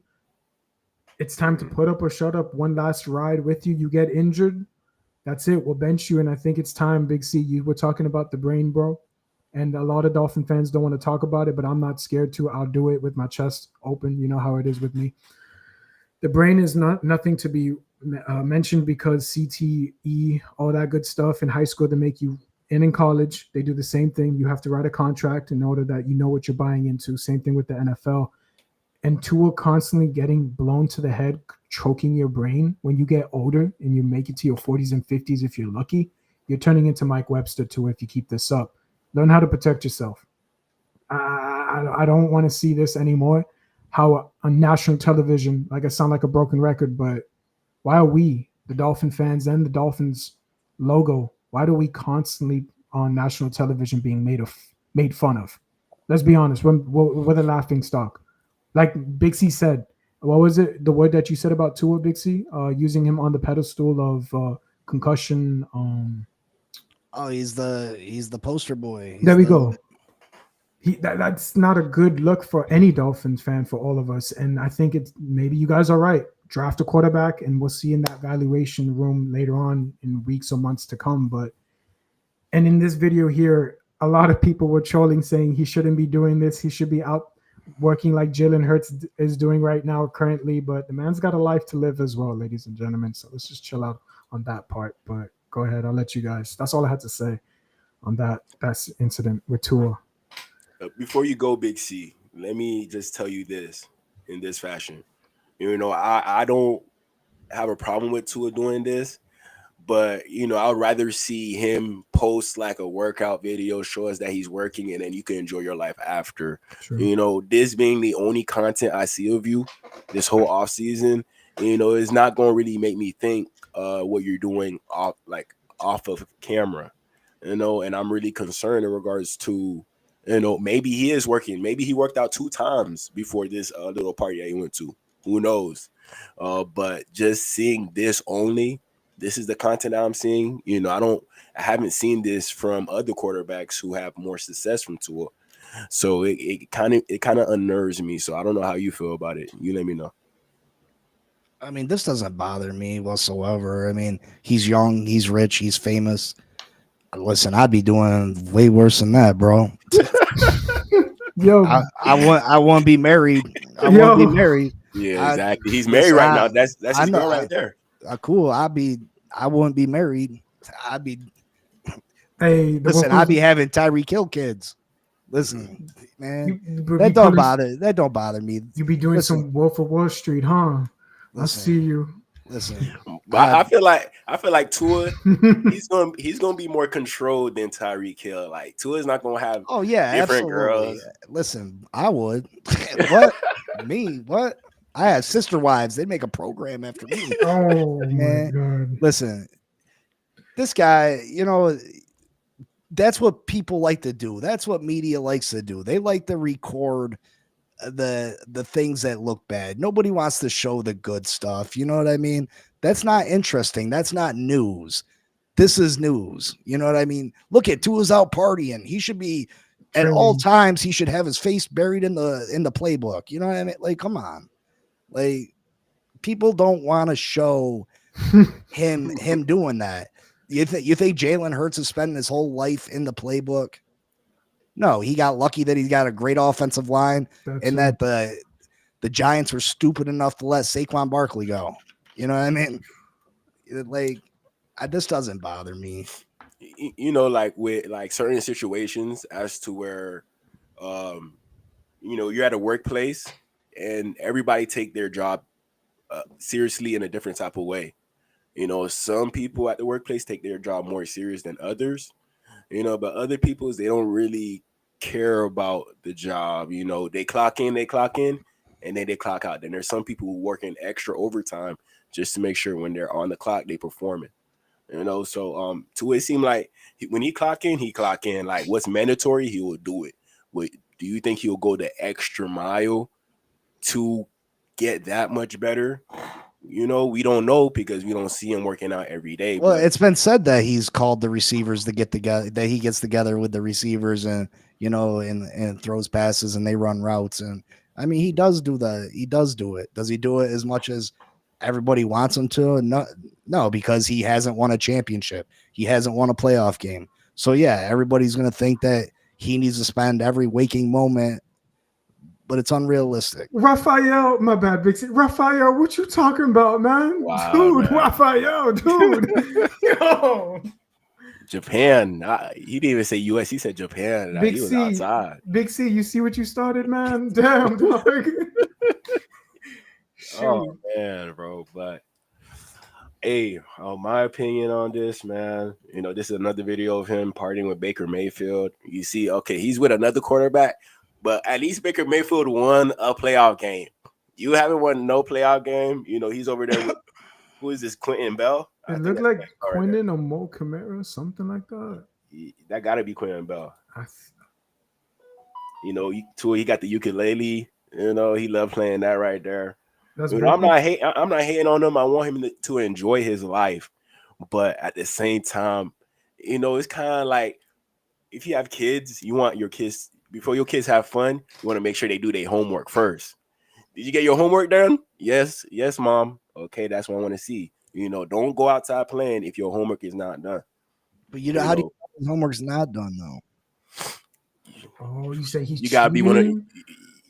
Hey, I don't know. You gotta press him. You gotta. Hey, let me talk to your teacher. Hey, if you press Tua, I mean, I know that I've seen this offense struggle to get first downs when Tua wasn't in the game, and when Tua was in the game, we were scoring right under 25 points a game, which should be good enough to win in the NFL. I mean, the guy obviously prepares. You know, like I'm not the hugest Tua fan. I'm a Miami Dolphin fan first and foremost. True. And I've said why he can't be the franchise quarterback. But I mean, we can't criticize the guy for everything. This is what 1-2 days out of his whole life that we're witnessing. He's not allowed that. Oh, you know what I mean? You know, social media, Big C and DG. You know how it goes. It comes with the sacrifice of Tua doing this. Oh my God, everyone's gonna eat this up alive, dude. I'll tell you. Yeah, because like Big C, and he's with his wife and kids. Is he having such a he can't have family time? You know what I mean? Yeah, but Big C, you know, like you know how social media is in regards to receipts. There's even a whole Twitter page in regards to Dolphins. Dolphin. You know, so they're keeping. Yeah, they'll show all the bad stuff and none of the good stuff. They won't show him throwing. They won't show him throwing passes to his receivers in the offseason or him studying his playbook or staying after. How about when he was out with his concussion and he was in every one of the different position meeting rooms trying to learn their positions too. You know what I mean? Trying to learn the ins and outs of every position. You know what I mean? Like, what about that? He works hard, but what's that dude from the Baltimore Ravens, bro, back then in the 2000s that won a Super Bowl? But he wasn't like that, you know, the best player. Trent Dilfer. Thank you, bro. That's the one. Maybe Tua can be what that guy is. He's better than Trent Dilfer, though. Like we got to give him some credit. I'll give you that talent-wise, throwing the ball. Maybe. Yeah, I mean, Trent Dilfer. Damn, you know, they did everything around him to help him out to get that Super Bowl. But I don't feel like the Dolphins did a good enough job. You know, they had Ozzie Newsome around that time. You know, one of the best GMs of all time. He's chunky, yo. Tua's chunky. That means we getting the. Someone said it early in the chat too, but we getting chunky Tua. You know, but like one thing somebody told me about Tua being in this form is like look at Patrick Mahomes. You know, Patrick Mahomes looks just like kind of like a little pudgy, you know, not muscular, but he could still make it happen. You know, I'm not making that an excuse for Tua, but I'm just saying it's not rare to see a quarterback of this fashion, of this shape, you know, playing in the NFL. So you know who taught him? Ryan Fitzpatrick. That's all. I'm gonna just take a shot with Ryan Fitzpatrick. I love him, but man ate cakes in the summertime and then went to training camp and balled out. Just saying, but taking my shots right now. Go ahead. Hey, brothers, I gotta get out of here, but I appreciate you having me on. It was a great time. Make sure you come check out the Finn Posse podcast. Listen, I'll do you one better. I get the 700 subscribers by tomorrow. That's 39 subs I need. I'll give away this jersey and $500 cash tomorrow's show. Hey, y'all go get to it right now, man. Hurry up, man. Subscribe, and just show up to tomorrow's show. If I hit 700 subscribers, we'll do the drawing tomorrow. Big C, before you go, man, it was chilling to talk to you, bro. But do you have Twitter or anything? I could follow you. Yeah, I got Twitter. It's here, I got you. Before you. Let me see. I'll put it in the chat real quick. Hold on. Okay. Yeah, man, I'll follow you, bro, and definitely, dude. It was chilling to talk to you, man. Definitely. All right, guys, I appreciate you. Thank you so much. All right, man. You guys have a good night. All right, you too, Big C. All right, peace. All right. Shout out to Big C. You know, Big here, out here doing it, man. One of them ones. Ice too. Y'all already know. Man. You already got the Twitter, Ice? Let me check. It's in the chat or no? Okay. I forgot. Let me see.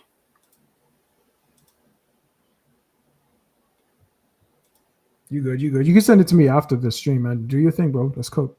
No, I got it right now. I got you. You got it. And I got the chat. Hold on. Hey, but shout out to Big C, bro. And thank you, DG, for having me on as well, bro, on your platform, man. It's chilling, bro. I mean, it was cool to chill with Big C. Talk about the Dolphins with her. So that was cool. Yeah, I just wanted the vibes, just a chill vibe, man. Yeah. I just want to do something different. You could do whatever you want. Just don't cuss too much. I want this to be real on this live stream. Real upfront. No sugarcoating. So. Got you, bro. Yeah, next topic we're gonna talk about. I'm not too sure if you heard about the news in regards to Joe Milton. He joined the Cowboys. Man. I saw that. I was damn. Mm-hmm. Joe Milton was one of the guys that I had a lot of interest in coming out the draft. Dolphins did not make the move, but this seems like a move that may look like Dak Prescott time with the Cowboys could be over. That's right. And if they draft a quarterback too, then hey, good luck, Dak. Same thing that goes with Tua. We brought in Zach Wilson. There's been comparisons of Zach taking over, Joe Milton taking over for Dak. I mean, there's a lot of similarities to the Cowboys and Dolphins in that aspect of the quarterbacks. But yeah, bro. I mean, this is crazy. Joe Milton. I wanted him on our squad, but sure. Yeah, definitely wanted him. He only got traded for a 5th-round pick. So that could have been a great investment. He's still on his rookie contract, but at the same time, I know that the Patriots are in the same division as us. Yeah. So they wouldn't be too happy about trading him, especially if they see what he does at camp or at practice. They probably not going to invest in regards to letting the Dolphins get a hold of a QB of this stature who could end up being a very, very good quarterback. Same division. You're right.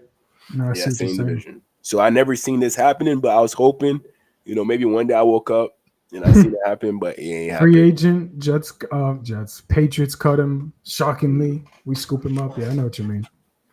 I was hoping the Raiders had interest, the Eagles, the Giants, the Steelers, the Giants kind of flopped on that one. The Giants should have attacked immediately, but whatever. I guess they're looking for next year's draft. I don't know if they take a quarterback this year. I mean, if the Cowboys had not the Cowboys, if the Steelers, it would have made sense. Giants, I don't know. If the Giants get him, Shedeur Sanders, I don't think he would have been the one. And, I'm hearing that he could still go to the Giants, even though they got Russell Wilson and Jameis Winston. That's what I'm hearing. Damn. Jameis Winston was a beast last year for the Browns, but I don't think we could have afforded him either. Yeah, here's one of my favorite plays from Joe Milton, man. This play, what shows me that you are a franchise quarterback. This is the play right here. I don't know what down this is, but this is the Patriots versus the Bills. You can tell what down it is. Well, the defense is giving a traditional 3-4 because they have 3 out there on the line. Third down. It looks like it's third down. I think they're trying to do the middle of the cushion zone, so they don't give them that. But I can't see the wide receivers though, so I can't really tell. With the offensive side. Hey, you don't even need to see the wide receivers. Look what he does on this one, man. Protection is okay right now. Until that middle center's about to give it up, though, no? The guard. Yeah, the guard about to give it up. Okay. Let's see what happened. It's about to cry. Oh, he feels the pocket. Damn, his sense is ridiculous. Look at that. Who does that remind you of a little bit? Cam Newton. Cam Newton used to be a little bit like that. For sure. But I feel like Cam Newton was a better athlete. By far. Faster, stronger. Yeah, faster, stronger. But, Joe Milton, he's not that bad, in my opinion. He could run if he has to. Probably like a top 5, top 10 strongest arm in the whole NFL. You know, so he has a lot of stuff in his toolbox. I don't know if you saw it on social media. His on Twitter a couple of days ago, he launched it. I think it was like what 70 plus, something like that, bro. Yeah, I got those videos coming up. I'm gonna show you. But yeah, man. You know, I don't know how you see this and not. You know, I would have gave the Patriots a 4th, 3rd round pick after seeing this. You know, off of one play alone, I would have gave him that. That's a robbery pick too.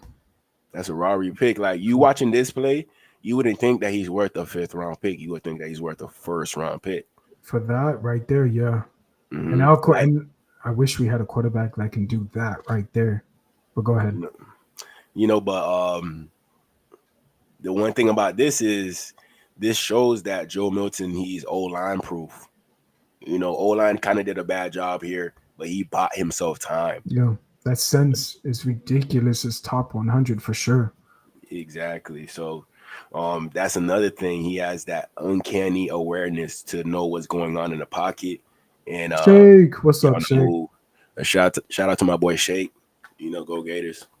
You know. Man, go Gators, man. Go ahead. I'll let you. Go ahead. I'm gonna get you. Okay. Hurricanes, I guess. What tropical storms? Yeah. No, you got it. You and Shake got it. You right. I guess, man. But I told you, man. I'm always gonna take my shots, no matter what. Are we gonna see what y'all do this year? We're gonna see. I don't think we're gonna be great, but it is what it is. I don't know. With that quarterback, yeah. What's his name? Carson. Yeah. I'll give him Yeah, I'm gonna pray for y'all, man. I'm gonna pray for y'all. You know, you're right. I appreciate it. Mm-hmm. But we got Drake May compared to Joe Milton. Let's check out.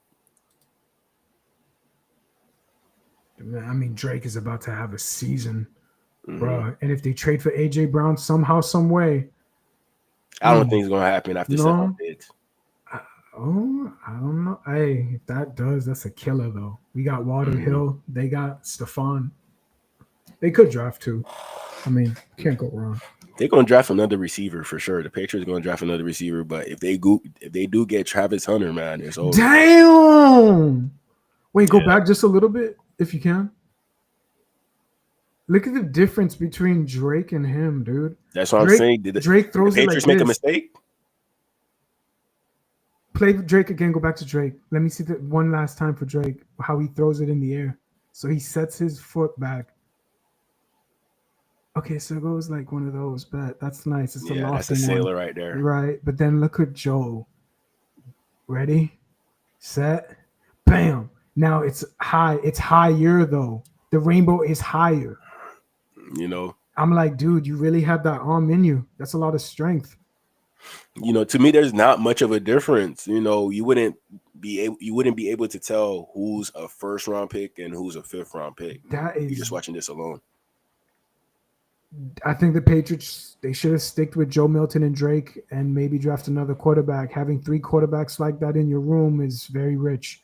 I know us would love to have that. Yeah, man. Wow. You know, you see this at practice. You know, I know for a fact that the Dolphins not doing this. Like, no. Dolphins, we probably would have to give up a 1st round pick to get Joe Milton. There is something with Zach, though. When you do look at Zach, there is a lot of talent with him. The question is he disciplined in the pocket? That's his issue when he was with the Jets. Maybe not. Maybe Mike figures it out. But, dude, Joe Milton, oh, my goodness. And now the Cowboys got him, and that's one of the teams, you know, they, too, can get a playoff win before us. Oh, damn. I mean, another thing about him, you could definitely use him for his legs. On this play, he definitely going to show what he has to offer. You know, and on top of that, shout out to him. He's from Pahokee, around my area, Palm Beach. So he's a Florida kid, you know. Let's check this out. Ooh, excuse me. This man's just... Oh, excuse me. Like, it's backyard football. Backyard football. You make it look too easy. Look, oh, the hezzy right there. You saw that? Oh, I like that. Yeah, so he doesn't get hit that hard. That's right. When you get the hezzy, they don't hit you that hard. The breakdown. He's smart with his. See, this is the difference. He's so damn smart with his body, how to protect it. Tua should be watching this highlight right now, like that little juke, and then you go down. But I can already hear people saying, "Stop it." But I believe like this is like God-given ability. This is not something that you could work on. After 1 year, I don't think. You just gotta have it in you, man. And Joe Milton, he has it, bro. He's got that running back mentality. I bet you he was running back in his high school days, or hell, even Pop Warner for sure. To move like that, that's crazy. I think he was strictly a DN. No, not strictly a DN, a quarterback. Oh, okay. He might have played a little bit of DN in high school, but when he got to college, that's it. He went to Michigan, but he lost the job to JJ McCarthy, the quarterback. Don't sleep on JJ. I'm telling you, Minnesota Vikings this year. You already know what I'm about to say, but leave that for another day. We gonna see. We gonna see what the Vikings do. Me personally, I don't know if Joe Milton will be better than JJ McCarthy. But do you think he's a starter though? Let's be real. Dak Prescott gets the starter, and then Joe just comes in if he shits. Does terrible. You know what I'm saying?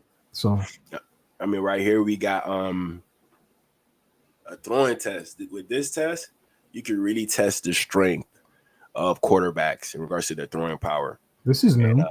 This is new. But let's see what Joe Milton gets. Being able to spin it a little bit. Sam Hartman, Bo Nix, who looked really good today. Devin Leary had a nice day, I thought. Sure did. J.J. McCarthy. Here it comes. It's like when you go to the ball game and you just want to throw it, you want to test that. Well, we knew who was going to have the hardest Here's throw. the question. Watching him throw it, it's great. 62 was the hardest of all time. 62. But this year in this draft, the only quarterback who broke this number was Dylan Gabriel, the quarterback out of Oregon.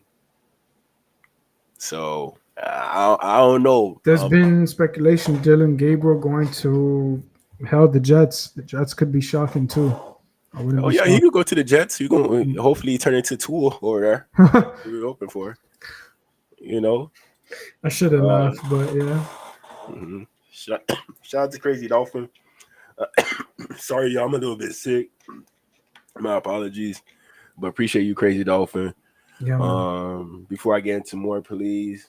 Hey, if it's that bad, all jokes aside, use a Jamaican thing that we use is honey and lime to help with your throat, coughing, things of that nature. So just saying. Oh yeah, I'm Haitian. Oh, you know what it is? Okay. Yeah, I'm on point with it. Like I was sick the day before yesterday, and I'm already good now. We don't use. Yeah, we use it natural. You know it. Exactly. Using God's medicine. That's what true. True that. But Joe Milton, he definitely gonna be a good addition for the Cowboys. Definitely gonna be a good. How tall is he though? He's like what, 6 foot, right? Joe Milton. I could search him up. Joe Milton. 6'5", 25 years old. Man's a monster. The Cowboys might have found one. Who knows? If you get some wide receivers, though. But Cowboys, they got a quarterback like Dak Prescott. So it's surprising that he's good too. Dak is good. Dak is good. Who's better, Dak or Tua? Dak. Okay, exactly. That was a tough, I had to stop for a second, think about the playoffs. That's where my mind went. But me personally, I do think that Dak Prescott is a little better than Tua at the current moment. But look at the initiative that the Cowboys are taking to get a backup for Dak Prescott. Yeah. And we ain't got Joe Milton, but we took it easy and we went and got Zach Wilson. Mm-hmm. Big C said it earlier too. He said that we shouldn't have paid Zach Wilson all that money, and I agree with him. I think that we should have given him a friendly veteran contract, maybe a 1 year, something like that, $7 million, and use the other $3 to $4 million in the department of wide receivers or whoever. But but let me bring this idea up to you. Whenever your head coach says that a quarterback is a direct target, in the offseason, you heard Mike McDaniel say that Zach Wilson was a direct target. You know, sometimes you may be enticed to spend a little bit more money on somebody you targeted. Right. They basically told us that they chased Zach Wilson instead of letting him come to them. You know, they said, we want Zach Wilson. Nobody else fits us. And that's about it. So that's why I feel like we kind of overpaid just to make sure we have Zach Wilson in the room. Being attractive contract for him, eye popper. You'd be like, oh damn, I'm not gonna look at any other team except for you. I get it. I think we still kind of. Who knows? Who knows? Tua does go down and Zach steps in and shocks the planet. I mean, we've seen it with other NFL teams. Why can't it be us? Why not? You know. So, give me a quarterback. Maybe next year, man. Maybe next year. Draft. Oof. Yeah, draft. But you know, this draft class, like I told you, you know, it got some players, but in a year that you still have questions of the quarterback position, you just want to know that there's somebody there that you're able to get that could fix all your problems instead of having to repair this position, that position. You know, one position could change the whole team. You know, you want to make that move instead of having to try to fill all these holes. Right. So that's the point. That's the point we are at right now. Any final thoughts on Joe Milton? No, man. I hope he balls out with the Cowboys, but besides that, thank God you're out of our division. So that's all I can say on that part, you know? So, but I wish we had a quarterback in that stature as a backup, though. If I had to replace Zach Wilson, it would be Joe Milton. Or, I don't know if y'all agree, but I like Jalen Milroe in this year's draft, but that's just me, though. That's just me, Jalen. So, yeah. You know, and one thing about this city right here, Pahokee, you know, this city is a well-known city for producing NFL talent. Didn't know that. Yeah, Pahokee is around my way. You know, you never heard of the situations as to where people are chasing rabbits? Nah, to be real, no. Never heard that, no. Okay, so this is the city that be chasing rabbits. So they be hunting rabbits out there like that? Yeah, they produce Kelvin Benjamin. Oh, they did. Okay, Kelvin. Okay. Yeah, Kelvin Benjamin is right here. Let me see. I'm gonna show you. He was a tall, nasty wide receiver, but then he just fell off the earth. I don't know what happened to him. Mm-hmm. Oh yeah, he was. But you know, he just had the size, man. He really had the size. You really wanted him to play tight end, but that was his issue. He didn't want to play the tight end position, even though he had the size too. You know, he would have been a baller. If he played tight end. He turned into the Eddie Lacy of wide receivers, though. Let's be real, but that's what really killed him when he was with the Panthers. Yeah, man. You know, I never went against him. He from here, Belglade. This place produces a lot of talent. It's far west. You know, I'm over here in West Palm Beach.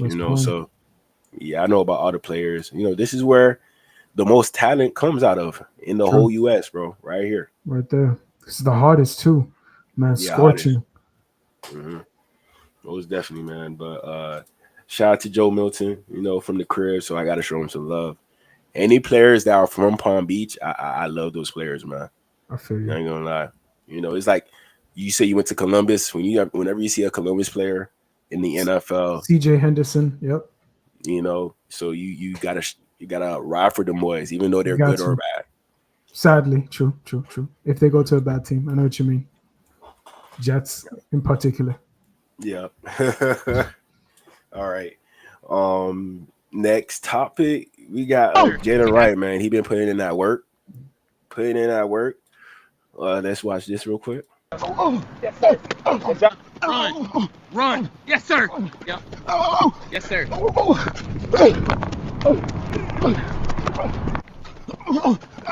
That's five. That's five. Yes, sir. Better. Way better. One thing you notice, he's working on receiver drills, not running back drills. See how he's quick in his release too now? It was in the middle of the video that he's had probably his best one so far. He just went and just went out quickly. That was like, okay.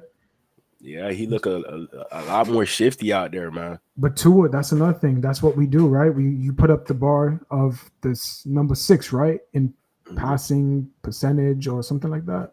Yeah. Check downs, bubble screens.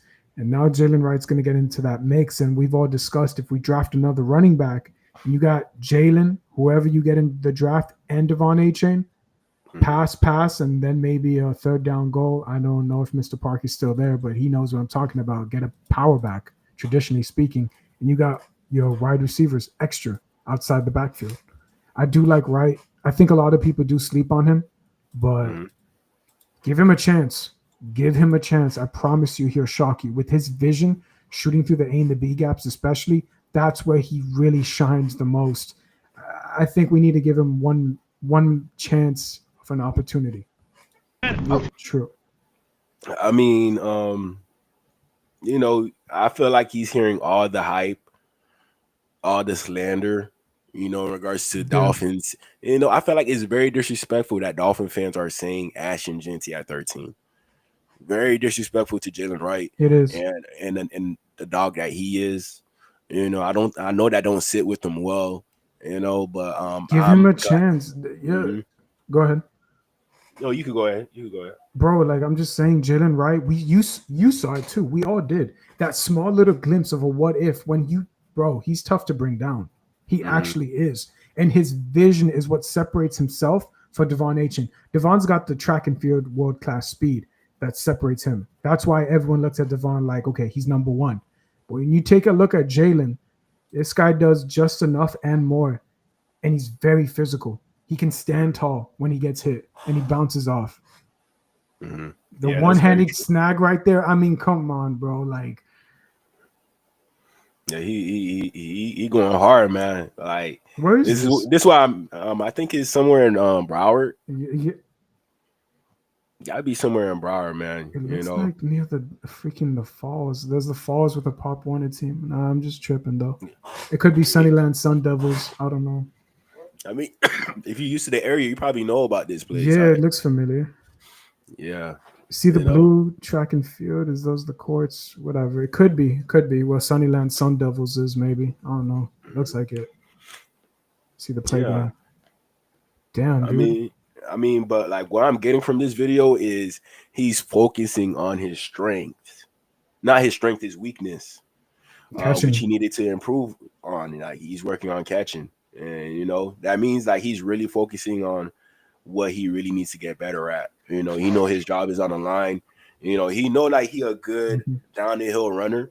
Yeah, you know, but in regards to being that running back that could stay in there whenever we gotta call a screenplay, you know, we're gonna give those plays to Devon A-Chain most of the time, but Jalen Wright, he will have to prove that he deserves some of those screenplays that Devon A-Chain may get. You know, now we got Alexander Madison in the room, so we don't know how that's gonna work. Do you think he's good though? Do you think Madison? I've heard some things, especially on Twitter posts, that they said that he's not the guy. Like he's not as physical as we expect him to be. I don't know. You know, I feel like there's better options, of course.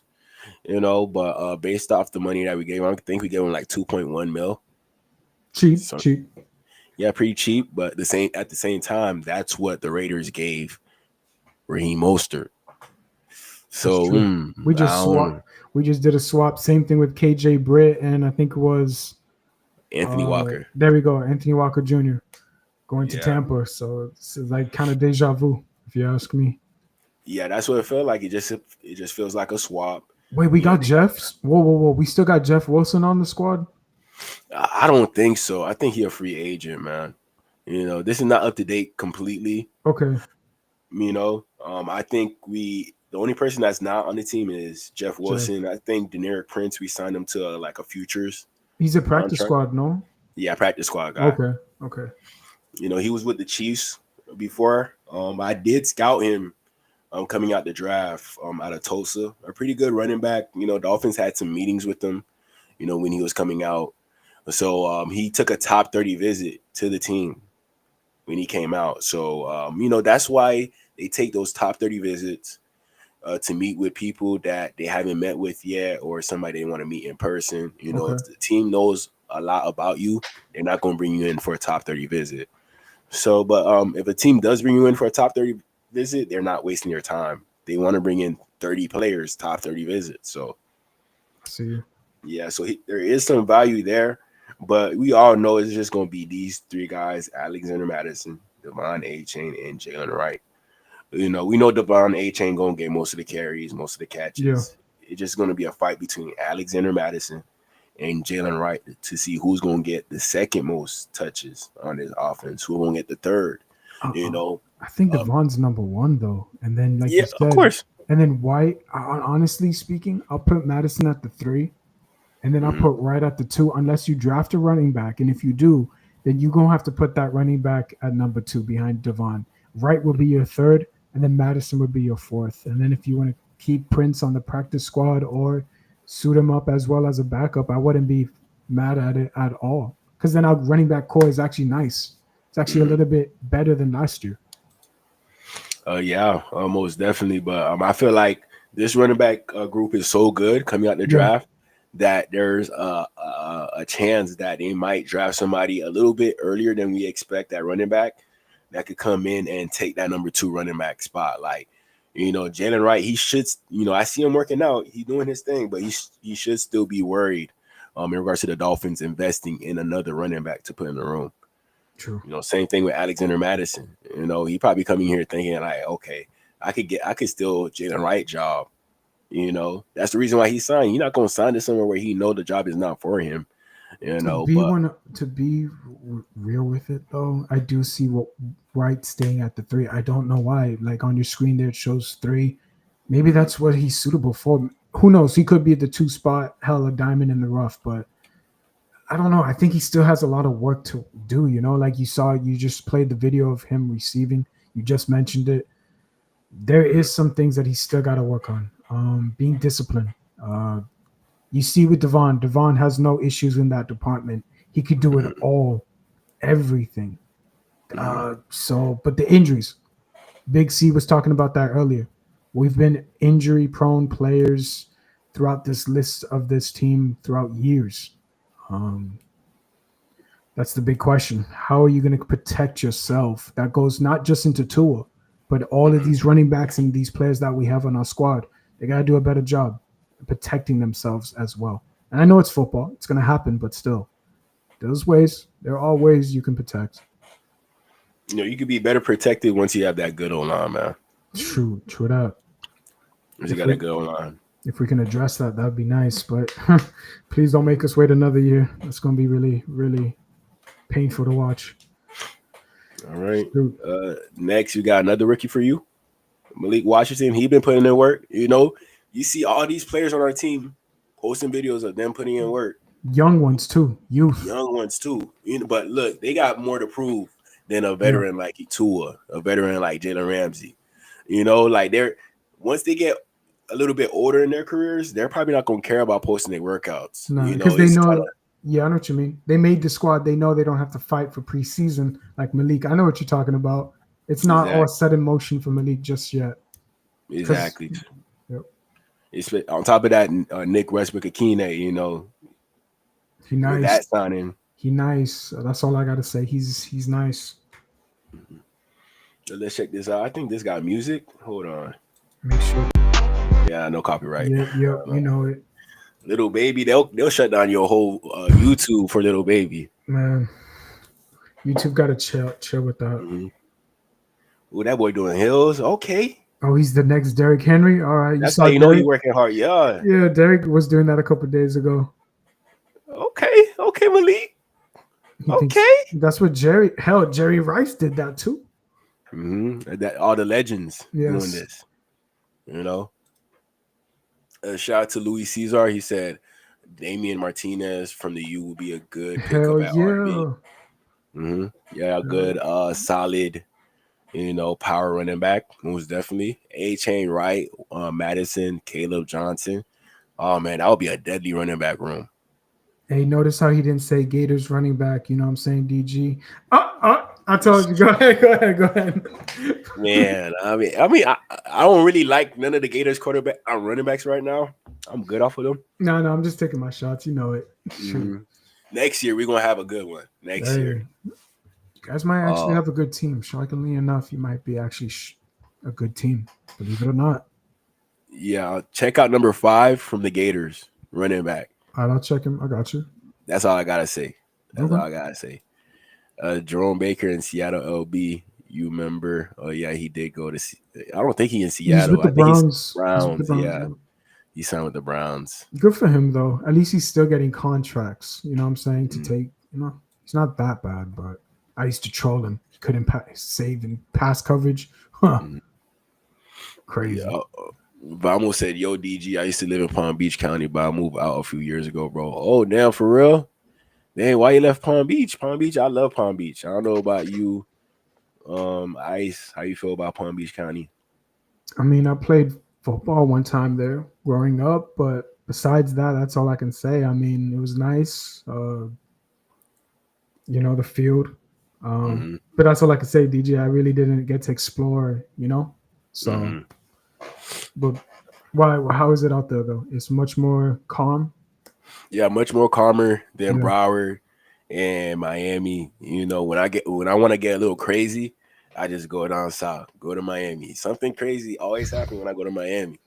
You know, Broward, you know, nothing crazy happens unless you find the crazy in Broward. You got retirement people around you, like people that are. Oh yeah, a lot of old people around here. That's what I'm saying. Yeah. Yeah, If this is it's like a that retirement calm. place. Okay, that's nice. Get away from everything. Yeah, all the drug lords, you know, that's down there, you know. Kane said he had to move, so yeah. Oh, okay. My apologies about that. My condolences, bro. Hey, you welcome back anytime, man. You don't even gotta check in. You know, just pull up, man. You good on my end. You good. But yeah, man, Malik, he working with Gold Feet. I don't know if you guys know Gold Feet. No. Yeah, a very well known person that helps a lot of athletes in regards to footwork. Very trusted guy. A lot of NFL guys go to Gold Feet. Let me search them up real quick. IG. There's a lot of different new workouts out there we didn't even have. Damn, with the rubber bands especially. Mm-hmm. Yeah, they them boys serious. They thinking of something new every day. Why does he give me Debo Samuel S vibe? Why does Malik give me that? Why am I looking at Debo right now? He gives me that Debo. Like, I'm being for real, man. You know, he got to stay up after those catches. Like, look how he. Yeah, bro, it's just that comparison. My comparison, like I said, excuse me, Steve Smith. Steve Smith Sr. Steve Smith, okay. You don't see Steve Smith, you know, around the same size, yeah, same weight. And let me search him up. And Malik's got something to prove, as you always say. That's one of your favorite words, DG. You know what I'm saying? Like, that's another guy right there for you. Mm-hmm. I think maybe he could be a diamond in the rough for our squad, which would help us a lot. Oh my God. Steve Smith Jr. or Senior. Something like that, yeah. Steve Smith Senior, yeah. Nasty. All right. Are you trying to do the height, right? Yeah, compare. Damn, he's 45 years old. 45, damn, that was old. He used to be in his 20s when you and I were growing up. Yards. They don't have his height here. No. They ain't going to do it to him like that because he's a Hall of Famer. That's why. Probably. You know, I just wanted to look at his career to see what not Jalen Wright, but what Malik Washington could possibly be in the future. That comparison, that's not a bad comparison at all. At all. Mm-hmm. Especially if he plays with that dog mentality, like he has, you know, he has to go out there and you got Tyreek and Waddle. You already know they're going to be looked at the most. So, hey, more catches for you. Well, you talked about Nick Westbrook-Akeen as well. That guy can get you some high point balls as well, 50-50, and go get a wide receiver in the draft. Later rounds if you can as well. The more, the better. Oh, damn, Odell Beckham. Yeah, there goes the list. You know, Odell, he's not with us no more at the current moment. I didn't want him in the first place. Yeah, do not want his eye. But as of right now, I don't think Eric Izukama. I don't think he's still with us. I don't think Easy E's with us anymore. No. So you got Tyreek, Waddle, Malik, Craycraft is gone, Odell's gone, Dwayne Eskridge. He's still with us, but I feel like he's going to be a body. You know what I'm saying? Yeah, like, body practice squad. Yep. Eric is gone. I don't think we should keep him again. You think he's going to be our Army Swift's knife? Mike has tried to use him as a Debo S. You know? Yeah, since Wes Welker is gone, Yeah. I don't think we're keeping Eric Izukama. Yeah. Okay. Yeah, we tried that experiment. That's another failed experiment. You had Lynn Bowden Jr., Eric. Maybe I'm forgetting some other names that we tried, but still, it just hasn't panned out.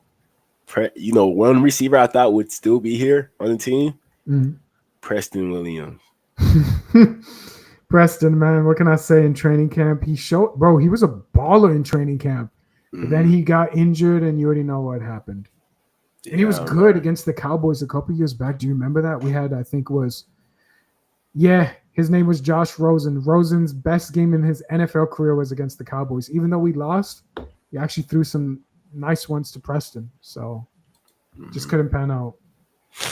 Yeah, man. Preston, I don't know what he's doing now. I think he a model or something. Wait, isn't he unless I'm thinking of a corner, isn't he like a wrestler now or something like that? Could have sworn. Or A wrestler. Yeah, you know what I'm saying? Like one of those amateur wrestlers or whatever. Could have sworn, bro. Oh, that's you know who I'm thinking of? He was a former Dolphin, you know? What's his name? Williams? Trill Williams. Yeah. Trill Williams. There we go. I wasn't going crazy. Yeah. I was thinking of Preston or Trill, so I thought it was Preston. Nah, Trill Williams. He Corner. a wrestler now. You know, football ain't work, so he had to go to wrestling. Okay. I thought it was Preston, but it was Trill. Whatever happened to Trill? Like, you were a corner. You were supposed to be the guy as well, but we had X, Byron, Trill. Yeah, would have been nice. Cordell Tankersley. Remember Tankersley or whatever his name is from Clemson? We scooped up as a corner. Yeah, but he didn't work out from Clemson. Cordell, you know, he couldn't even be a cornerback number 2. I think we got him to go alongside. Who was it? Wasn't it Xavier? Yeah, it had to be X. It had to be with I think we had Nick Needham in the slot, and then we had. Yeah, that's it. That's all we had. Minka. I think we had Minka as a rookie too. Could have sworn a free safety. Should have kept him. Yeah, we were supposed to be straight in regards to that, but you know, people don't end up working out. No. Let me get to some of the comments real quick. Yo, Iceman, does DG know how you feel about the GM and the owner? Yeah, he does. He does. The owner part. I was talking about it earlier. The club, and then Concrete comes after me with don't come after Club Live for like that. I got you. No, shoot, I can't afford it, so I'm gonna go after him. That's it. Shout out to Crazy Dolphin. I got 2 cousins. There we go, Tony Lippett. Oh, Tony Lippett, yeah, that's the one. Yeah, that's the one. Wow, what Tony a name. Lippett. You know, he was an okay cornerback for a little while. You know, a bigger, longer limb. I think he went to Michigan State. So I don't remember what college he went to be real, but we drafted those corners and we thought they were going to pan out with X. Boy, we were wrong. You know, cornerback is not the best trait for Chris Greer. You know, whenever he draft one, it doesn't really end up going too well. No. Safeties, I give him that. Safeties, he does a good job. But cornerbacks, can we keep a couple? That'd be nice. You know, the best pick at cornerback he did was Xavier Howard. True. Best pick. Other than that, Noah Igbo. We should have kept him. Should have kept him. Washington. It don't look like Cam Smith could get there. Maybe it's the bad luck of Chris Greer not picking well. I don't think Cam Smith is the dude, but we'll see. We'll see if he can be physical and to the point of attack at the line of scrimmage. I hope. We've been waiting years. How many years now? 4 years going into this now with him in the corner? We've been waiting a long time, man.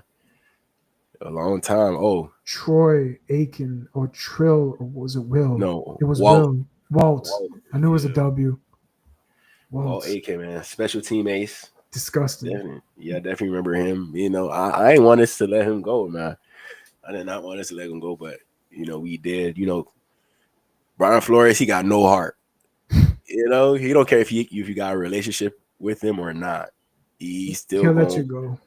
Yeah, he'll let you go. But that's a good thing, though. I wish you know what? I ain't going to say it. Not about our GM like that. I know it. Y'all going to kill me for it. They're not going to do nothing. But speaking of what we talked about with Calais, yeah. You know, I just wanted to get your opinion on some D tackles in this class. Okay. First things first, I'm not going to talk about Mason Graham. I'm not going to talk about the top ones. Kenneth Grant, not the top ones. This one's under the cover. You know, I might get bashed for this. I might get crucified. My channel might get banned for this. but I'm gonna still show it, man. Let me know about big boy right here, Desmond Watson. I've heard about this man. Yeah, 464 pounds. He's snacks. He's Sheldon Rankins 2.0. He's big snacks. They used to call him for the Giants. You know, like if you got a kid this big, you have to make his own cafeteria at the school. Dude, I didn't say it. You said it. I didn't say it, right? So, yo, hey, look, this man is you got to hit that weight room as you see there, but man is freaking enormous. This man is literally like, if Paul Soliai and Haloti Nada had a child, this is it right here. Literally. This is it. This is ridiculous. And he's athletic, though. DG, did you see his combine? When he jumped right there in your picture, the 25, bro. That's what caught me off guard. That's pretty high, bro. That's pretty high. And he had 3 or 2 more snaps than every position of the defensive lineman in the benching as well. I remember that too. Bench right here. This man is just.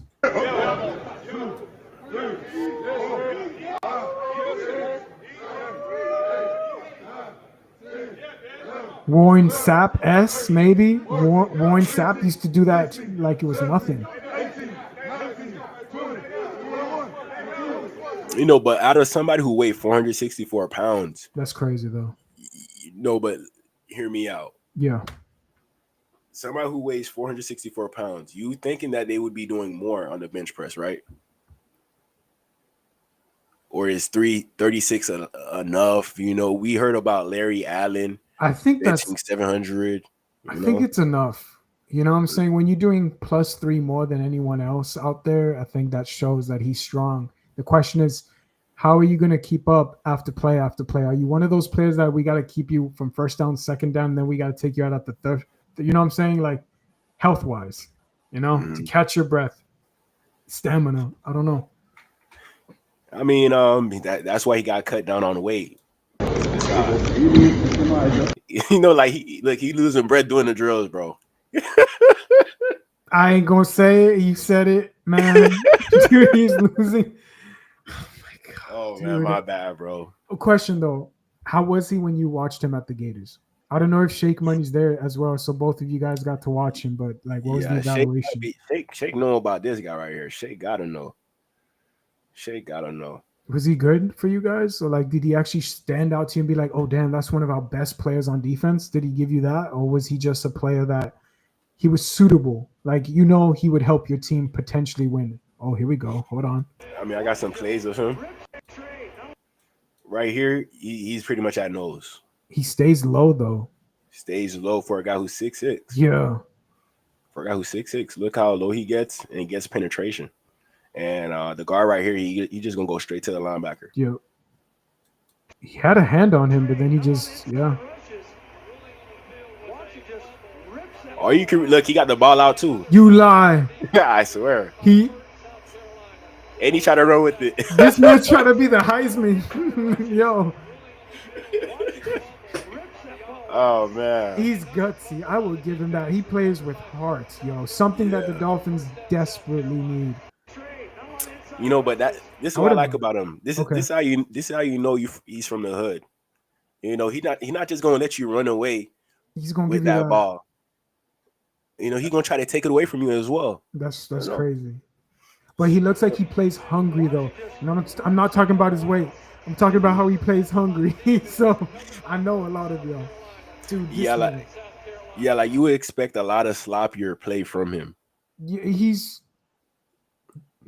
It's his health for me. Someone just like when you take a look at that guy, he's got to shave off some pounds. Let's be real, dude. You got to shave off some pounds to be very mobile, athletic enough in the NFL. Because it's 0.5 second faster. What's his injury prone? I'm pretty sure his injury history is high blood pressure, bro. I'm sorry, bro. I'm sorry. I didn't mean to say it. Yeah, no. You know, at least I didn't say it. So I was thinking it, but let's be real. I mean, I'm pretty sure he had a healthy career at Florida. You know, I never seen him out for a long period of time. You know, it seemed like he played for most of the games. You know, a guy of his job, all you gotta do is clog up the holes. You know, we didn't ask him to do too much. On top of that, he's 40, 5'9" You talking about him? Yeah. Well, okay, my mind went a blank. I thought you were talking about our defensive line currently speaking. My bad. Okay. I'm talking about him in regards to what he would be for the Dolphins. Okay. Where he provide a shout out to CB. Appreciate you for pulling up on me. Oh, we got the big nasty in the building. FSU stand up, right? Oh, yes, the nasty Seminoles. Damn. Yes, sir. What's going on, CB? Yeah, I'm gonna try to get CB on here one of these days. You know, maybe you, CB could do something. That'd be dope, man. We gonna see. CB, he be busy, so I understand. Sure. But yeah, man, Desmond Watson, big boy. What's that? Here's a clip. Yeah, here's a clip. He's gonna talk about the weight that he could get to on this one. The lowest weight that he could get to. Oh, weight-wise. Oh, last year I was like 435. And you dropped fast, right? What are you at? So what are you at now? 385. Really? Yeah. Hey. Wait. 435 to what? 385? Yeah. That's impressive. Crazy too, like a sumo wrestler, but impressive. That's impressive, but look, this was before the pro day. Oh, pro day, go ahead. That wasn't after. Okay, my bad. That's all I had to say. Yeah. Yeah, that was before the pro day. So he measured at 385. At the pro day, he measured it at 464. So he gained all that weight back again. I ain't gonna say it, dude. I ain't gonna say it, but this man, I hope you do not. You talked about Benjamin, and then I compared him to Eddie Lacy. I hope this man's not the Eddie Lacy of defensive tackles. Okay, let's just be real. Go ahead. Down, getting fast, getting mean. Trying to, yeah. That's the whole point. I love that. I love hearing that. Everyone, I'm sure someone's gonna clip that and post that. So you're gonna see you looking thin and mean, baby. Trying to. I love it. I love hearing that. So weight-wise. Ain't nothing thin about him, man. You saw how he said he knew someone was gonna clip that. Yeah, here's a rep of him at running back. No, you lie. You lie, bro. This man, William Perry, really? Okay. Yeah. Okay. Yeah, bro. If you seen a guy this size coming at you, trying to tackle you, you're trying to tackle him. What? I'm going for your legs. Okay, let's be real. I'm going for your legs. I have to try for your legs, dog. But still, you might jump over me. I don't know. So. Good. Okay. He was like, what, half a yard? But he still wanted that. He was like, all right, go ahead. Yeah, at least Florida tried, man. At least Florida tried. At least he's not scared of the contact. Like when you showed me the ball, he stripped the ball and he wanted more extra contact. I was like, bro, go ahead. You want that business, okay? That dog mentality. Maybe we do need that type of player. He's not scared to get dirty when it needs to be. Yeah, you got to game tackle this player. Game tackle. Oh my God, if we had that on the Dolphin, I will flip this table and go crazy for a touchdown from that. Okay, that leads to my question. Yeah. What round would you take a guy like this? I'm taking him to be fourth round. He's a fourth rounder. To be real, being generous. He could fall in the late fifth round because of his weight. I feel like that's going to be the heavy thing. See what I said there, heavy. I feel like he's going to people are going to overlook him in that department for that. But whoever scoops him up and he can figure out his weight plan, whatever, this guy is actually really nice. He's physical. He's old school, kind of. That's old school. William Perry used to do that for the Chicago Bears. I mean, old school. Like, I wouldn't put him at a 3 technique. I would probably only trust him at 1, 0, 2.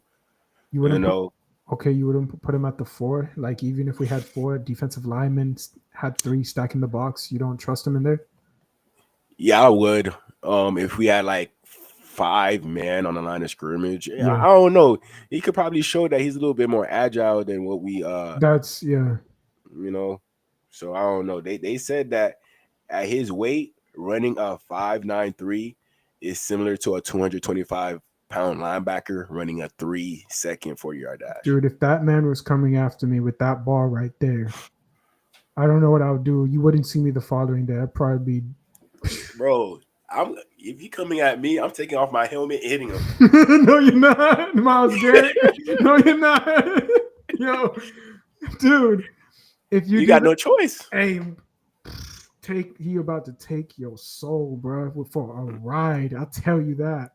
Bro, how else you supposed to tackle him? You see his size, I don't bro? know how, dude. You're gonna have to send the whole cavalry. Dog.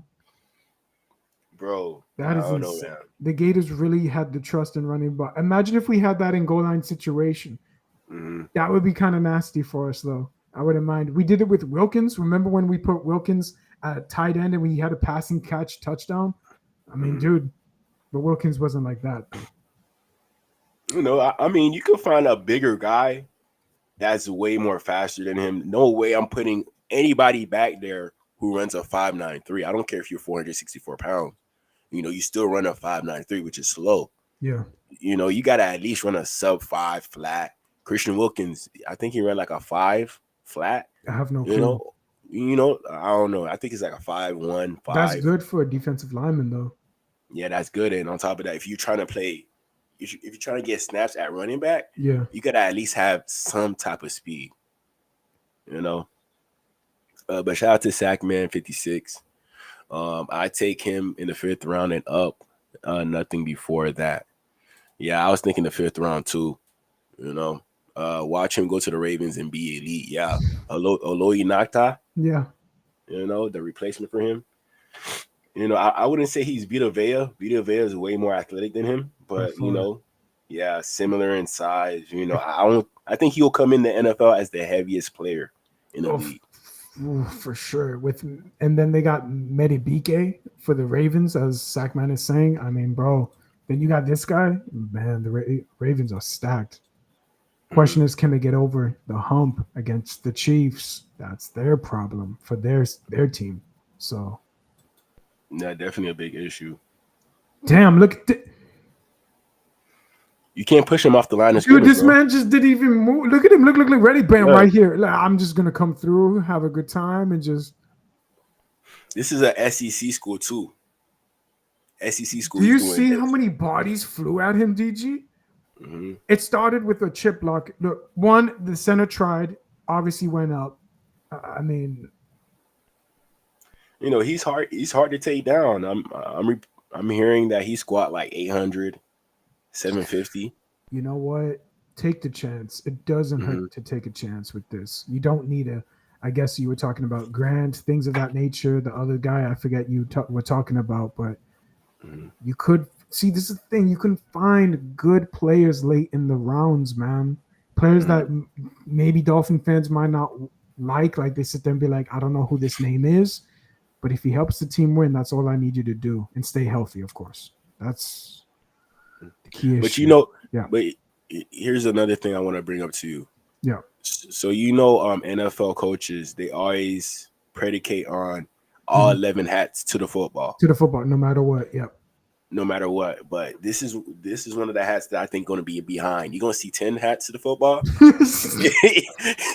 Him is going to take him a little bit of time to get to the ball. That's what I feel like in regards to him. I kind of want a defense that everybody could play alongside each other. If the ball I could see you now trolling, bro, calling me, be like, yo, you see this? You see how he running, bro? I'll be like, bruh. Yeah, like I feel like I'll be watching the game and a player will go to the outside, and that's Zach it. Sealer, he would be there. You look behind Zach Sealer, you see Desmond Watson just jogging, tired. He did everything he could at the chips of the blocks and everything, block shedding. Yeah, exactly, bro. So, that's why he's going to be overlooked in the NFL draft, though, because of the weight. That's why. If he can get that focused, maybe, just maybe. You said Haloni, not all those guys. That's not a bad company to be in. Yeah, man. But you better give me 2 defensive tackles. I'm being for real. I need 2 of them. I'm being greedy. I know. I need 2. Yes, shoot, Desmond, he could be one in the later rounds if he's there, and then we could get like a top tier defensive tackle. I'll be just earlier. fine. But I don't know if we're gonna be that lucky, man. No, I don't know. Because you need another interior running back, another wide receiver, a safety, and a corner. Those are your spots that you desperately needed to address for sure. After you do that, I'll be just fine, depending on who we take them. But yeah, that's crazy, dude. Yeah, man. But like I told you, just be on the lookout for him. Definitely gonna be a monster. Before we do end this stream, bro, I don't know if you got anything to do. So I just don't want to take up too much of your time. Dude, you're good. I'm chilling with you, man. This is fun, bro. Shout out to Big C once again. Shout out to you, DG, for allowing me to be here, bro. But this is chilling, bro. It's like we just talking. So yeah, that's how I want to treat it, bro. And I just woke up, hopped on live, just to talk about the Dolphins. That's it. I don't want to, put on a front or a scene. I did not come prepared, but I feel you.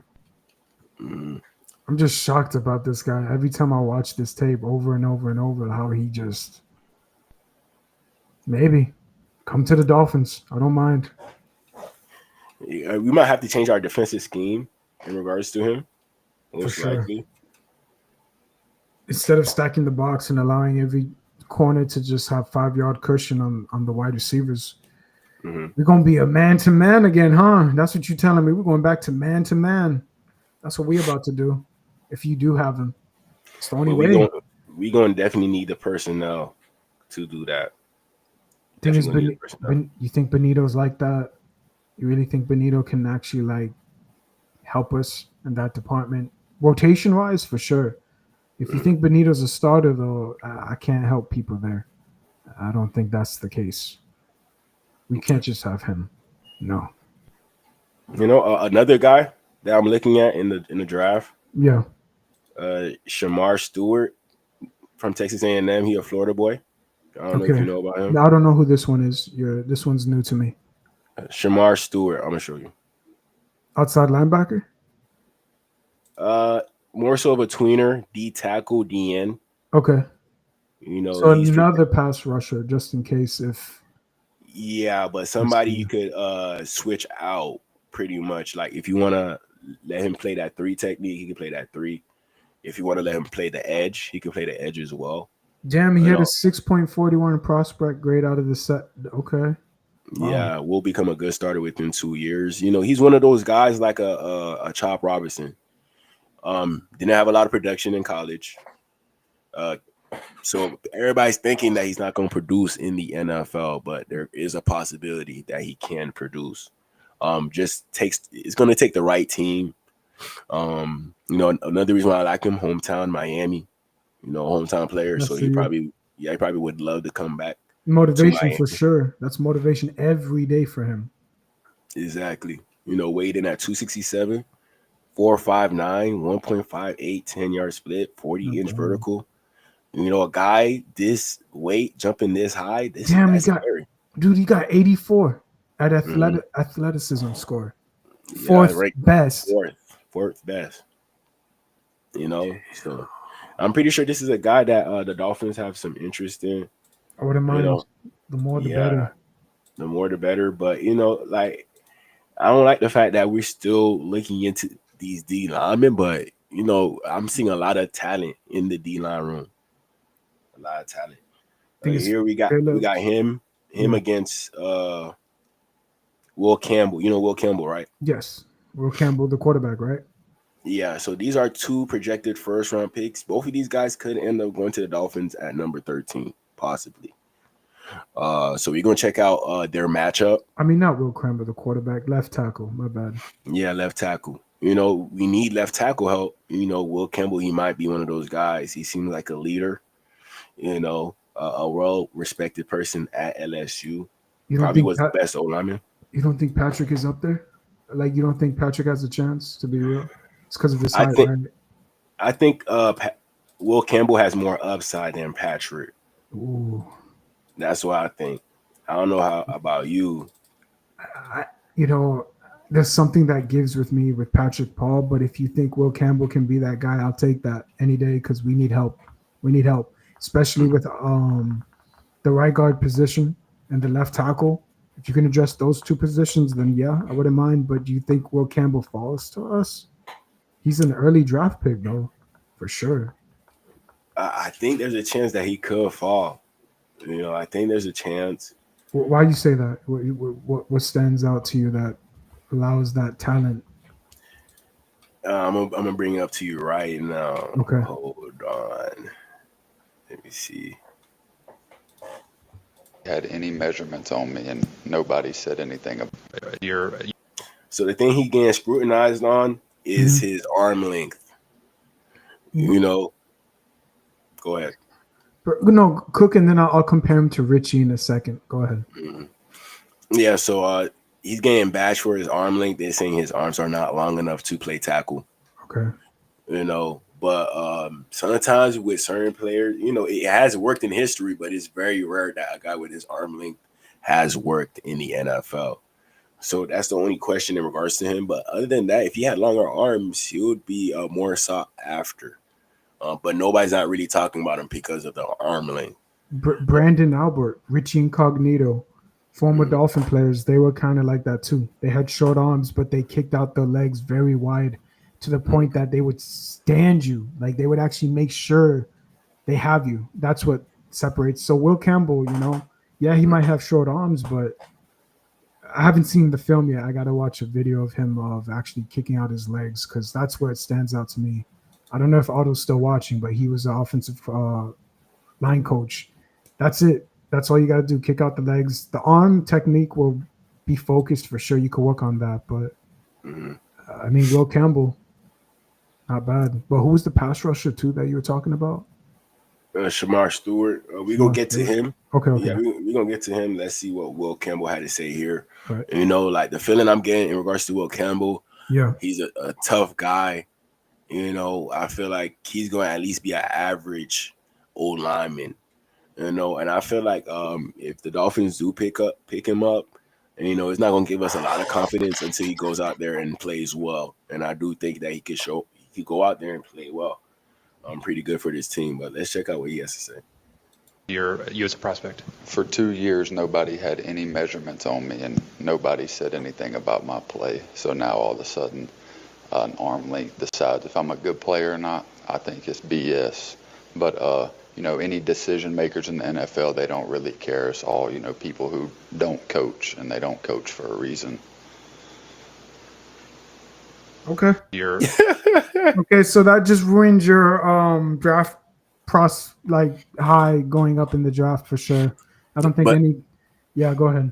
But at the same time, it gives me confidence in regards to his confidence. Oh, he's cocky, like not cocky, but he's confident, like you're saying. Like, I can show you, okay, if that's the problem, I can show you I could become an elite player at my standard. Exactly. I got you. You know, he's saying that the arm, you on that panel talking like the arm length is not going to even be a factor in regards to how well you play. You know, but I do have some clips of him against a first round pick, basically. So this should show us everything that we need to know about Will Campbell. So let's see here. He stands tall. Yeah, he does. He's got to work on that. Got to get a little bit lower. The left foot looks a little bit sloppy. Like the kick slide, it is there. It's natural for sure. It's there, but the anchor, right? You see how you getting pushed back all the time? Yeah, dude. It's You see it though, how he kicks it, like right there. Wait, go back just a little bit if you could, bro, please. Right. Okay. So, go ahead. You good. Go. Stop.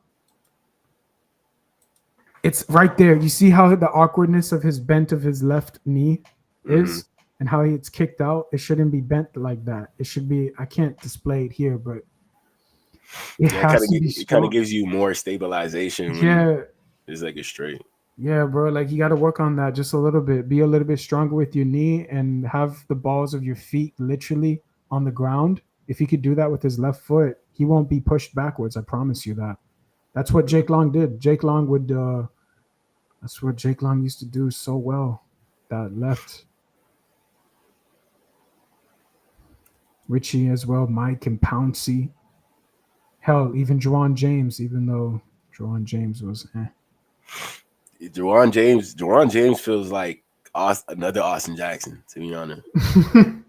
That's not a good thing. Not a good thing, bro. But he did get paid with the Denver Broncos back then when he left us. I was like, damn, okay. Exactly. Austin Jackson got paid. True, but sadly with us. I mean, he's not bad, but he's just not, you know what I'm saying. He's like right middle. I'll give him middle. Mid. You know? Mid, I don't know. Maybe he needs a good right guard to play alongside him for him to play better. Shit. That's what I think about Austin. Bring back Isaiah Wynn, things of that nature if you can, as a backup though, if that's the case, if you do draft a left guard. Yeah, Will Campbell, I would not mind him. Definitely would not mind him. Let's see what else I got for y'all. All right, so now we going off the dome, and just random. So I'm gonna just get your reaction on this. Breaking news: Soulja Boy has submitted a bid to buy TikTok ahead of the U.S. ownership ban deadline this Saturday. His bid was $5,000 in cash. You think he getting it? The bid was $5,000 in cash by TikTok ahead of the U.S. ownership. What is he trying to do though? There's people offering billions of dollars for TikTok, and he out here saying 5,000. I got you. Yeah, that's you right. You right, Soulja Boy. You're right. 5,000 for TikTok, the most #1 app for sure. For if you're talking about influencers. Hey, if you could pull that off, then shoot. The day that pigs fly is the day that happens, bro. That's real. 5K. That's like a slap in the face, bro. That's a slap. Real talk. I mean, I don't think he's serious, but at the same time, doesn't China own TikTok?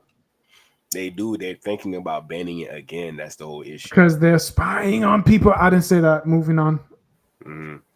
Hey, you go ahead. I don't know how YouTube deal with that. I don't know. You're right. Shoot. I mean, Soulja Boy trying to like really do that. I mean, all right, cool. Try to make your money, but good luck to you. You already rich as hell, bro. You make hella money from your past songs. You don't even have to sing anymore. Like, I don't know if you know a song called "Get Down on the Ground." Get down on the. It's a good song, but you know that Soulja Boy. That's the only one that made him. No, there's a couple. There's 3 of them that made him actually what he is today. There is. Damn. But you know, Soulja Boy, he a legend, but sometimes he be tripping. He be trying to be the first rapper to do anything. He wants to be the Bill Gates of everything, basically, for the rappers. You know, so he's gonna be like, I'm the first rapper who put a bid in to buy TikTok. But Stop TikTok, playing with me. That's crazy. You could have offered $5 million at least. They still would have declined it, but that's how you know he's not serious. Like this offer, TikTok is laughing at you. Like, don't come at us with 5K. Why does he even want to own it for himself? Like, that doesn't make any sense. I don't get it. Yeah, man. You're gonna have to pay influencers. I hope he knows that. So his bank account is gonna be dry at the end. So good luck. That's funny as hell, though. I'm sorry. I'm trying to keep a straight face, but I can't. That's funny as hell. Yeah, I could never take this guy serious. I'm gonna make this the last topic. You good? That I wanted to talk about. AB. It seems What? like him and Bro. Kalen Sanders are beefing. Wait, him and who? Kalen Sanders. Why? What is he saying to him now? All right, so let's go to AB Twitter. Antonio Brown is reckless as hell when he be posting. I swear to you. He said Ninja looked like the Twinkie eating cop from Die Hard. Oh my God. So they going at it. LBG.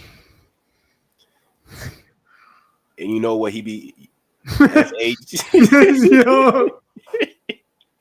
And then look, this is what he said. He said, "LOL, you was cold in this football, but I don't beat the out of you. Don't yeah. I would not go ass back to pre-CTE. Jesus Christ. Vontae's birthday 2.0 will be here.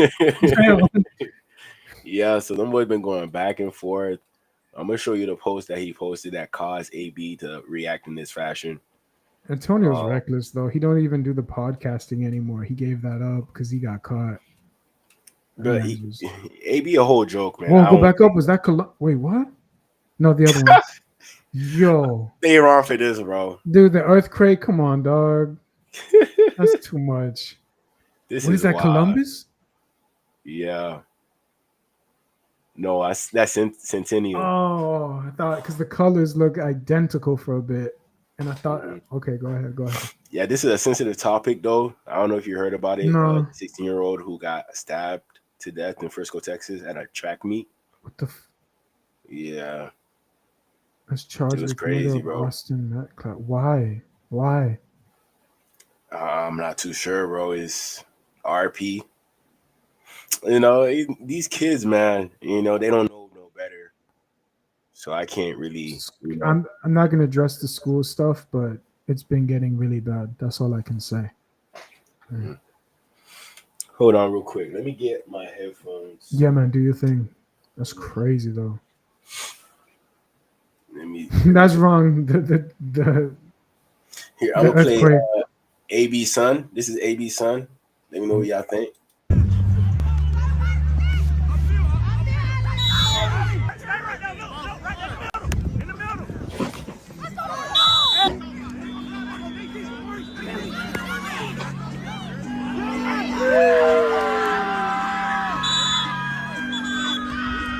Hold up. Let's go this. Let's go here, right here. Nice separation. Tony has done it again.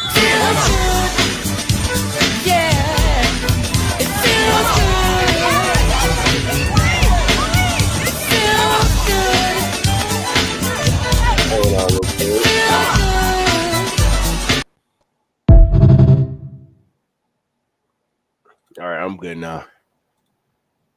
I'm good. What you think about his son? He has nice. There was a piece of the video that showed he had separation. He's not bad in that category at all. Mm-hmm. Big C. Hey, yeah, Big C. He said what he said, man. Not one new sub. What y'all doing? What y'all doing? Hey, Big C. I followed you on Twitter, man. But shoot me anytime, bro. I got you, Big C. Mm-hmm. That's crazy. Let me see. I'm trying to look for the post. Okay. That was crazy, right, it says powerful. Saints star D tackle Kalen Sanders says he is hosting an LGBTQ friendly youth. Ain't no way, bro. Ain't no way. I don't know. I don't know. I would play something. I'm gonna show you. It's funny. It's funny. It's funny. Let me see. Trying to.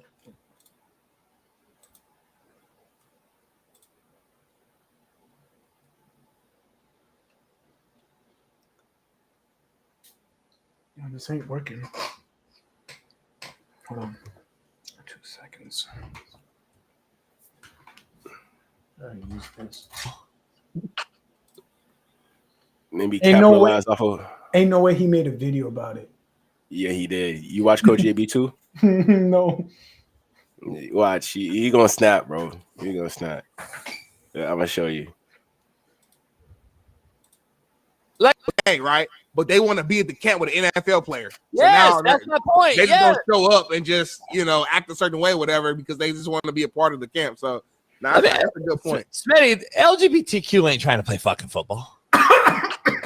Like, let's be honest. What are we doing, homie? Is the LGBTQ running around this motherfucker trying to play football, homie? Like, seriously, what are we doing, Smitty?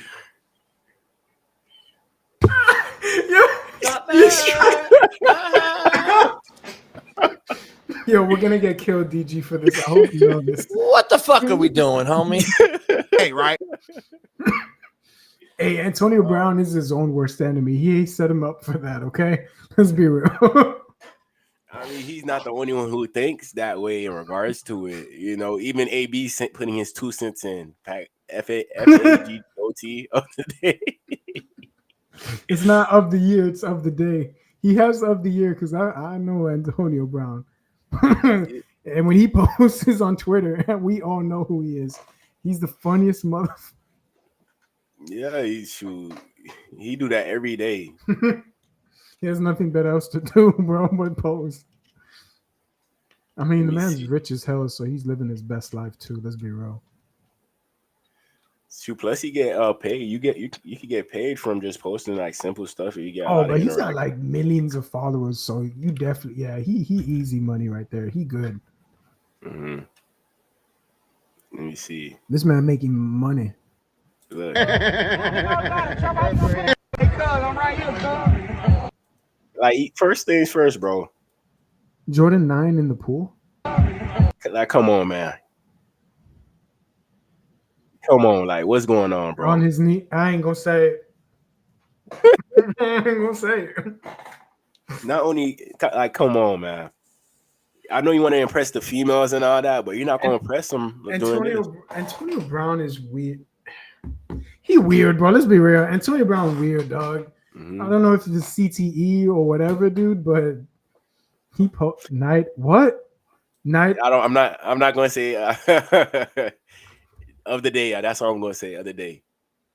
But at the same time, this is what we do sometimes. I ain't gonna lie. In Jamaica, we call him a dirty boy. We call Antonio a dirty boy for that. But go ahead. Yeah, he looked like one too. He looked like that's his name. Oh. So this is crazy. Oh, hell no. Nah. AB posted this and said nothing. He knows not to. He knows not to, bro. Did someone... Oh. That was a good movie. AB Twitter. Yeah, AB Twitter is crazy. His son again. Mm-hmm. Kenny Pickett. Who has the jersey with all the names on it? Browns, Kevin Stefanski. He talking about all the quarterbacks that they had. I mean, the Browns are just the Browns. We all know that. Shoot, if Kenny Pickett were over there, I'll be shocked. He's not bad, but he's not a day one, though. He's a bridge quarterback, if you're looking for that. Oh. Yeah, I'm not. No, don't. Yeah, No, it's okay, YouTube. Okay. Yeah. Scroll down. I'm not going to do that. YouTube is tough. Ralph laughing. He said, homie is right.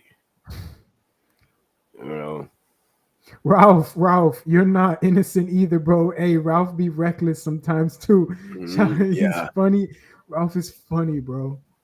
Ralph definitely went crazy today. No, what the? Twitter is crazy. I just saw that picture. That's crazy too. Twitter is crazy, man. Oh my God, trust. Stephon Diggs looks trash in that uniform. Let's be real. I hope the Bills beat you twice a year.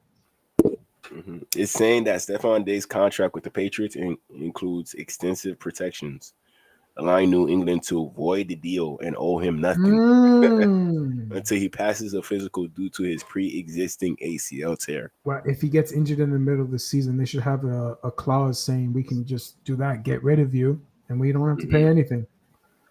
Yeah, exactly. I don't know how that goes into the dead salary cap next season, though. I don't know how they work around that part, but whatever. I'm not the Patriots, so.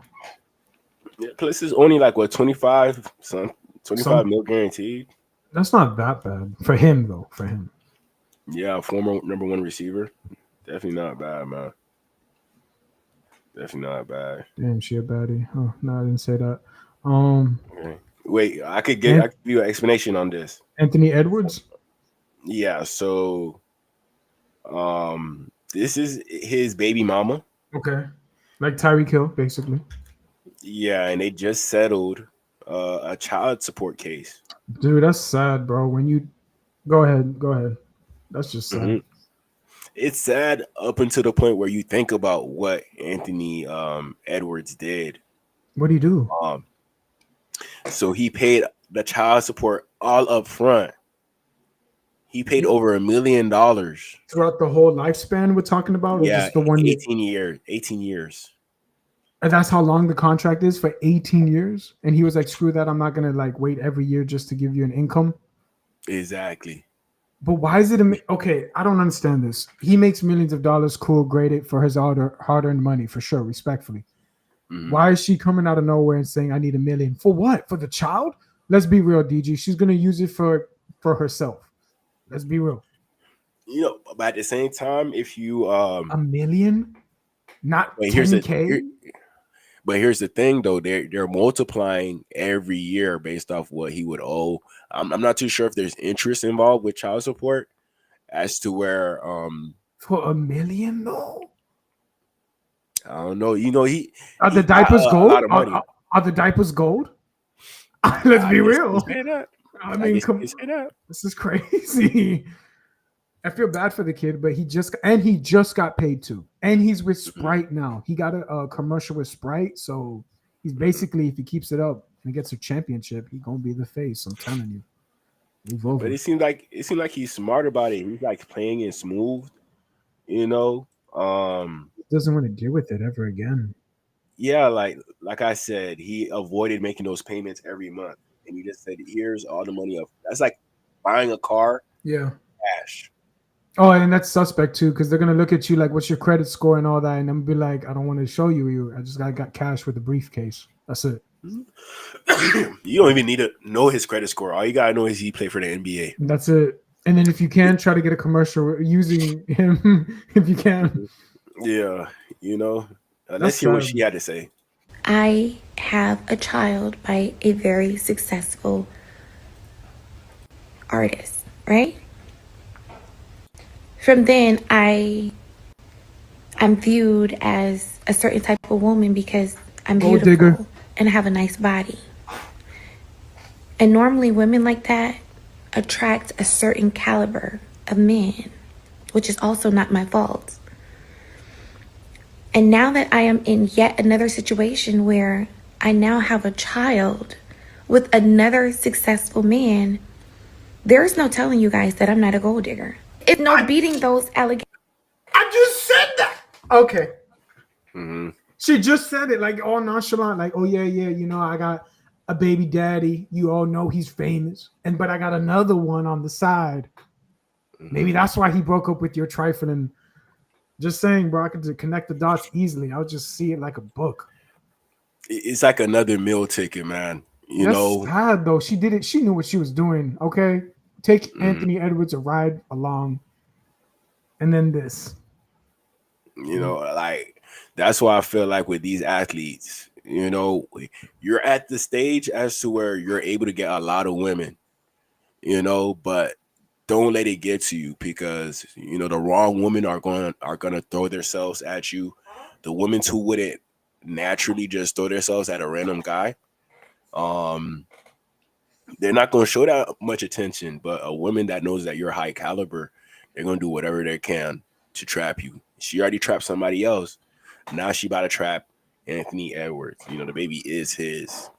So I just want these athletes to be careful in regards to these females that they cuffing. You know, there's good girls out here.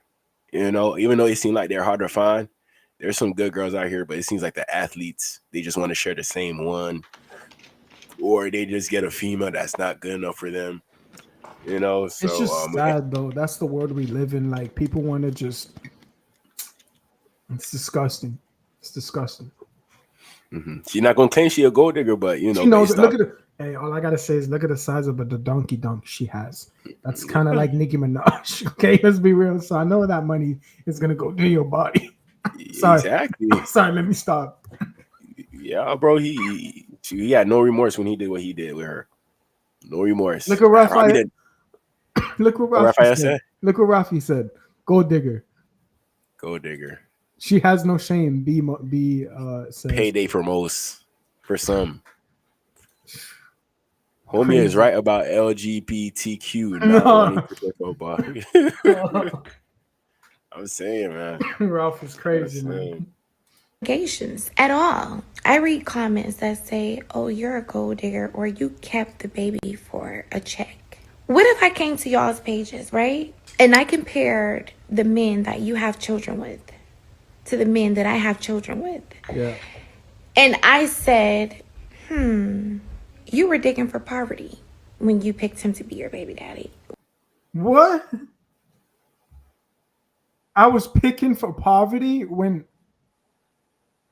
She basically stating that she just said the truth. She just said the truth in regards to what her intentions were in regards to having a baby with Anthony Edwards. She was in poverty and needed a quick, easy way out because she doesn't want to work. Let's be honest. And I hate to say this, but it's truth. 85% of the women don't want to work in today's generation. They just want it to be given it to them or just have a luxurious life while us bust up. You know what I'm saying? We do the move. Yeah, but she did put like regular women out there. In regards to this situation, yeah, she needs help. She put regular women out there. She kind of like threw shots at them. That's kind of this hardworking moms that literally work their tails till like past midnight and still have time to make time for their sons. This one just wants. When you told me it was $1 million, that's when I was like, okay, yo, nah, something's up here. A baby should not cost $1 million. At all. You can't even put a price tag on life, but still doing this were they even married? Did they even get married? Nope. They didn't get married. Here's proof. NBA star Anthony Edwards reportedly made a historic move by paying $1,080. No, 1 point. What's that? 1.8. $1 million. Yeah, $1 million in child support all at once, covering 18 years worth of payments. Jesus. To me, I'm low key seeing this as smart. I mean, you get it, rip off the Band-Aid, right? So you can focus on your career instead of focusing on this woman constantly at your doorstep. Yeah, like you got all the money in the world now. You know, don't blow it. Yeah. If you ran out of money, you can't come back to me for the money because the child support is done. You know, instead of on a monthly basis, you still have to keep in contact with her for the monthly payments. You know, he just said, "I want this done and over with. Here's your money. Leave me alone." I ain't gonna lie. Well, as you've been talking, I've been staring at her. Never mind. Continue. I'm keeping it behind. I'll cover him for you. Thank you. I was not focused. Sorry. This is good. But dude, yeah, you wow, man. I'll blame you though. No. You wow. I chose the wrong thing to put up here. No, but look, dude. Prime example to Tyreek Hill, baby mama trauma, right? All that drama that we have to deal with. And it goes back to us Dolphins somehow, some way. But this right here shows you that Anthony Edwards, you need a fresh start. Maybe Minnesota ain't the team. Come to the Heat. You see what I'm saying? I had to take my shot for the Heat, even though we're on a 6-game winning streak right now, which is take that, Jimmy Butler. To any Jimmy Butler fans, not today. Damn. I'm gonna take a large paycheck. Well, you have to have like telling them, okay, I live in a house. This is what the baby needs. I don't know. Maybe it's college. Is she attacking for college? Is that how much college is now? Like $300,000 in total for the next 4 years for college? Is that what she's asking as well? I mean, that would make sense. Like with these females, you know they got something going on, man. Like I'm pretty sure. Like I'm looking at this right now. It seems like little baby. That's her. Yeah. Just a shout out. So she's doing her thing. She's running her own business. She's using that money. I know it's about to happen. She's gonna use that money into her own business and flip. Yeah, beat me to it. Wow, she's a gold digger. She'll take my money. Trifling. Yeah, but she seemed like a go-getter, hustler. Yeah, she a hustler. a hustler. Weren't you? Oh, you kept that baby for an extra income tax credit, didn't you?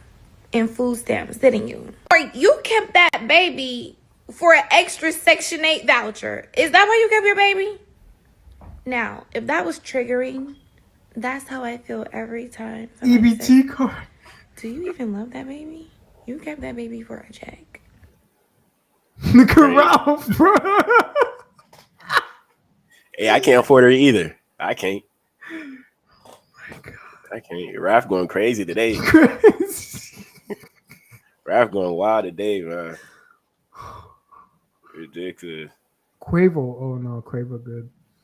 Yeah, Quavo. Oh my God. What's this? Shadir, Travis. Imagine they link up with the Patriots. Nah, highly unlikely, but still. You think the Patriots take Travis? If he's there, yeah. What happens if they pass on him? Who you think they really taking? Like, let's be real. If either Abdul Carter or Travis Hunter is there. Abdul's from Penn State, right? That's the one you're talking about? Yeah. Okay. I think Patriots draft board right now is Travis Hunter, Abdul Carter. That's two. And then Will Campbell or Armand Membu. Membu's from Missouri, right? Yeah. He's from Missouri. Damn, So the Patriots would be stacked. Yeah, O-line help. They definitely need O-line help, and they could get that from Membu and Will Campbell. But Abdul Carter and Travis Hunter are generational talents For sure. that you can't pass up on. Even And if you need Cam. O-line help. And Cam. Don't forget about Cam.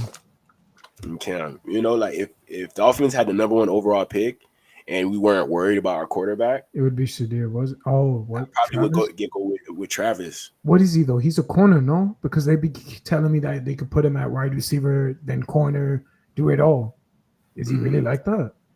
Yeah, cornerback, receiver. They'll do that for the Patriots? You think they'll do that? Oh shoot! Whatever team, like here's how you gotta think about Travis Hunter. Yeah. He's gonna automatically go to your team and be the best receiver and the best cornerback on your team. You know, if you're weak, let's say a team is weak at receiver and cornerback, and you got Travis Hunter on the sideline. That's nasty. Are you just gonna keep him on the sideline, or are you gonna use him for both sides of the ball when you know that he's your best receiver and corner? But wouldn't he be tired though?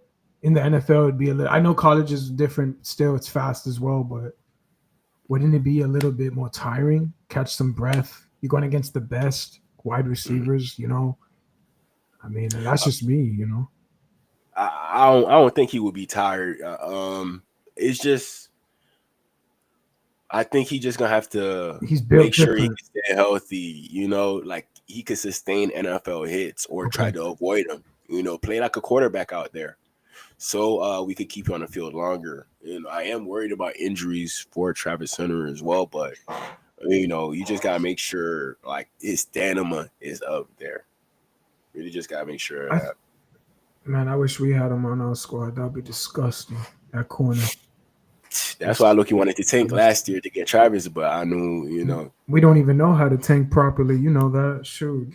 And that's the case this year. People are talking about how we could be tanking this year, rightfully so. But same time, I keep telling it, man. Just give me the NFL draft, and I'll tell you what it is, bro. Like same with you, bro. Like if we really do make great picks, I think we're gonna be a great team. I'm gonna just say, bro. Tony Romo, I hold receipts, as you already know. Tony Romo literally sat there years ago and warned everyone about the Detroit Lions, saying that they're going to be a great team next year. And they went to the NFC Championship game, and then they went again this past season. This past year when we lost, I think it was, to the Jets. He even said it at the end, go play it. He's like, Miami, if they can stay healthy, they're going to be a great team next year. When he said that, I was like, bro, that's what you said about the Lions. Who knows? You said something earlier about the AFC Championship appearance. What happens if that happens to us? Clip it. If that happens. You know, like with the stay healthy thing, it's just like we can't even predict that. And I know I sound crazy as hell. I get it.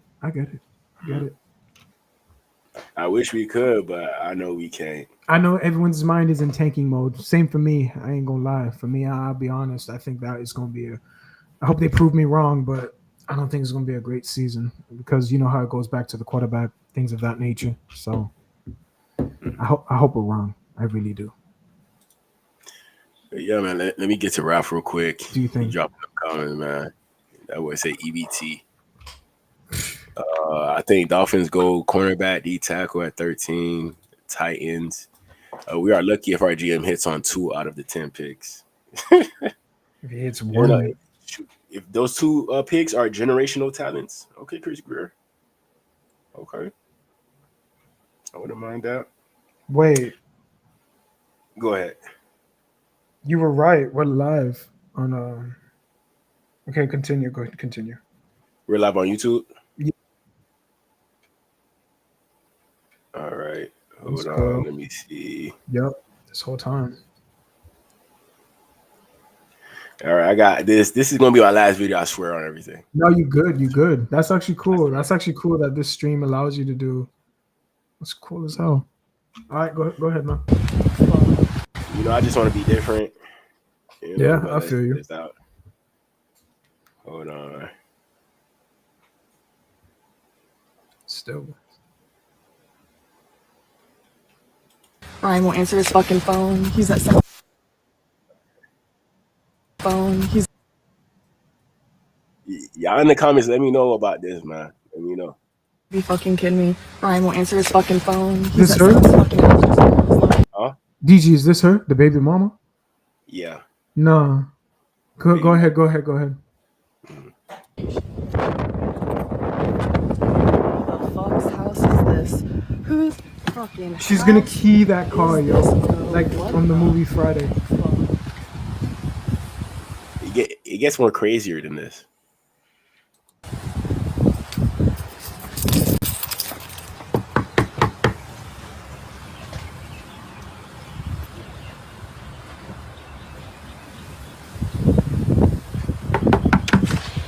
Hi, is Brian here? That's his card. I don't know Brian. That's my boyfriend. He's here and he needs to come out right now, or I'm calling the police. You can't call the police. It's in my house. Bye.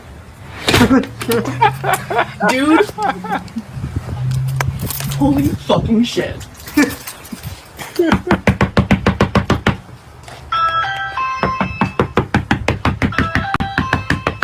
Dude, she's really tough, bro. If someone was banging on my door like that, that's it, bro. Like I'm doing that, getting a speaker and just from Home Alone. Remember when the kid's in the hotel and he has the gun with the mafia and the TV? I would do that. Blast the TV like that. This is ridiculous, bro. Why does she think Anthony Edwards is there though? I don't know. I don't know. But here's the thing: it gets worse than this. You think it's just something simple? It get worse. Don't tell me she goes in the backyard. Let's see. Raphael, he kind of giving you a hint right here. What he say? What he say? I saw this dude is wearing other guys. Brian, you're fucking a gay man. He's cheating on me with a gay fucking man. You're cheating on me with that fucking man, Brian? Are you fucking kidding me? I'm not. Who is that? Who is that? It's my friend from fucking gaming, bro. We all know that's a lie.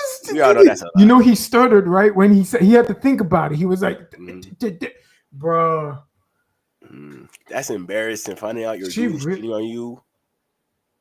She a gold digger. Let's be real. She'll look for anything, dude. Nah, she not a gold digger.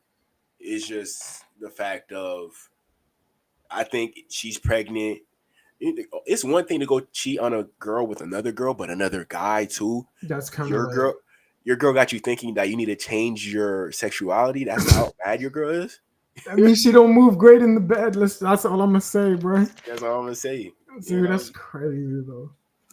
You just fucked that guy? No, it's my friend from gaming. You just fucked that guy. No, that's my friend from Xbox. Oh my god, Brian, you just fucked that That's guy? my friend Pause from Xbox. Pause it. Because I didn't. Put up Raphael's thing, Xbox friend, bro. Great timing is great, dog. Xbox friend. Bro, that's his Xbox friend. I didn't know your Xbox friend can get you that crazy, that tight over there. That's just crazy. You see, this is what I'm talking about. Females, they have their reasons when we're on our video games. Yeah. And they want us to stop attention. The video. Yeah, you know, it's like, bro, they asking, bro, who's on that game, man? Like, go ahead, bro. Go ahead, bro. That's probably the most disturbing. I mean, he's cooked forever, for sure. There's no way he's coming back from that. But besides, when he answered the door in his underwear, that's when I was like, nah, dude, that's she deserves it. I say wait to the end. Nah, there's more to this. There's more to this, bro. Go ahead. I'll be quiet. I had my phone on me. We were playing Xbox, bro. That's my friend from Xbox. Can you please just leave me alone? Why does he have no pants on? You were just fucking him. No, I wasn't. That was my friend from Xbox. You were just fucking him. No. You're cheating on me while I'm pregnant. Oh, just go.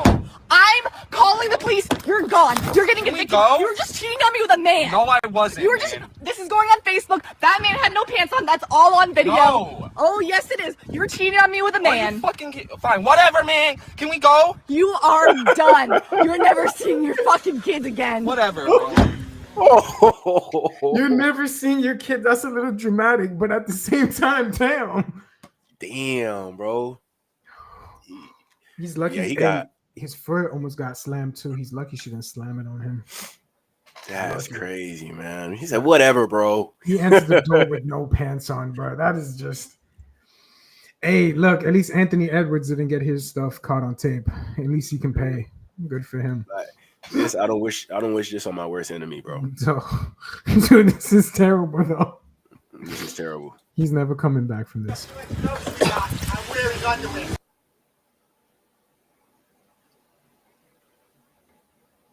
I don't even want to know what he did with that finger prior to before going out. Yeah. No. Say it ain't so, bro. Say it ain't so. Oh man, hell to the no. Right, you're not gonna give him his underwear back? You gonna let him leave without his underwear? That's disturbing. But this man gives no. Like, look what he did right after this. Look, he's acting like the girl though. He's acting like when the two girls fight each other over one man type. That's how you know, like, okay, they weren't in there just doing anything. They were doing something, bro. You could tell by his aneurysm and how he is acting. Bro, they weren't playing that. Hey, go ahead, continue. I fear for my life what's about to be happening next. Hey, look what he does right after this. Look. You just fucked my boyfriend? No, I did not, okay? He fucked you? No, fuck. What happened? Tell me what happened. I'm pregnant. We have 3 fucking kids. Not a thing happened here, okay? He's a friend. Screw. Who are you? I'm gonna call the police. Call the police. Get the fuck off my property. Call the police.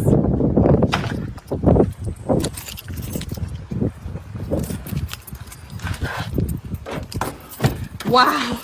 Brian's cheating on me with a fucking dude. Get a good fucking look. Get off my property right now. He's coming after her.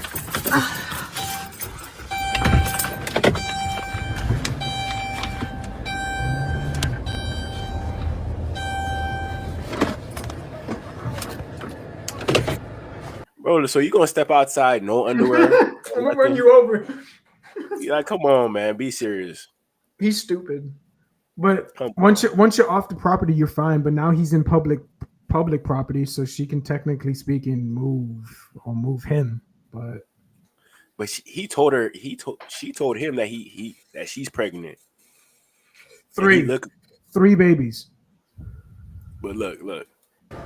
And he's getting big mad. You got some fucking nerve coming to somebody else's house, you bitch. Fuck out of here. You enjoy his asshole? First off, that's assault right there. But when he said, bro, he just acting like a sus chick, bro. He turned into one of those. And I'm not trying to take shots because we're on YouTube, stuff like that. But still, it's just crazy how he just ruined a marriage. Like we just talked about Anthony Edwards and now this guy. I mean, the power.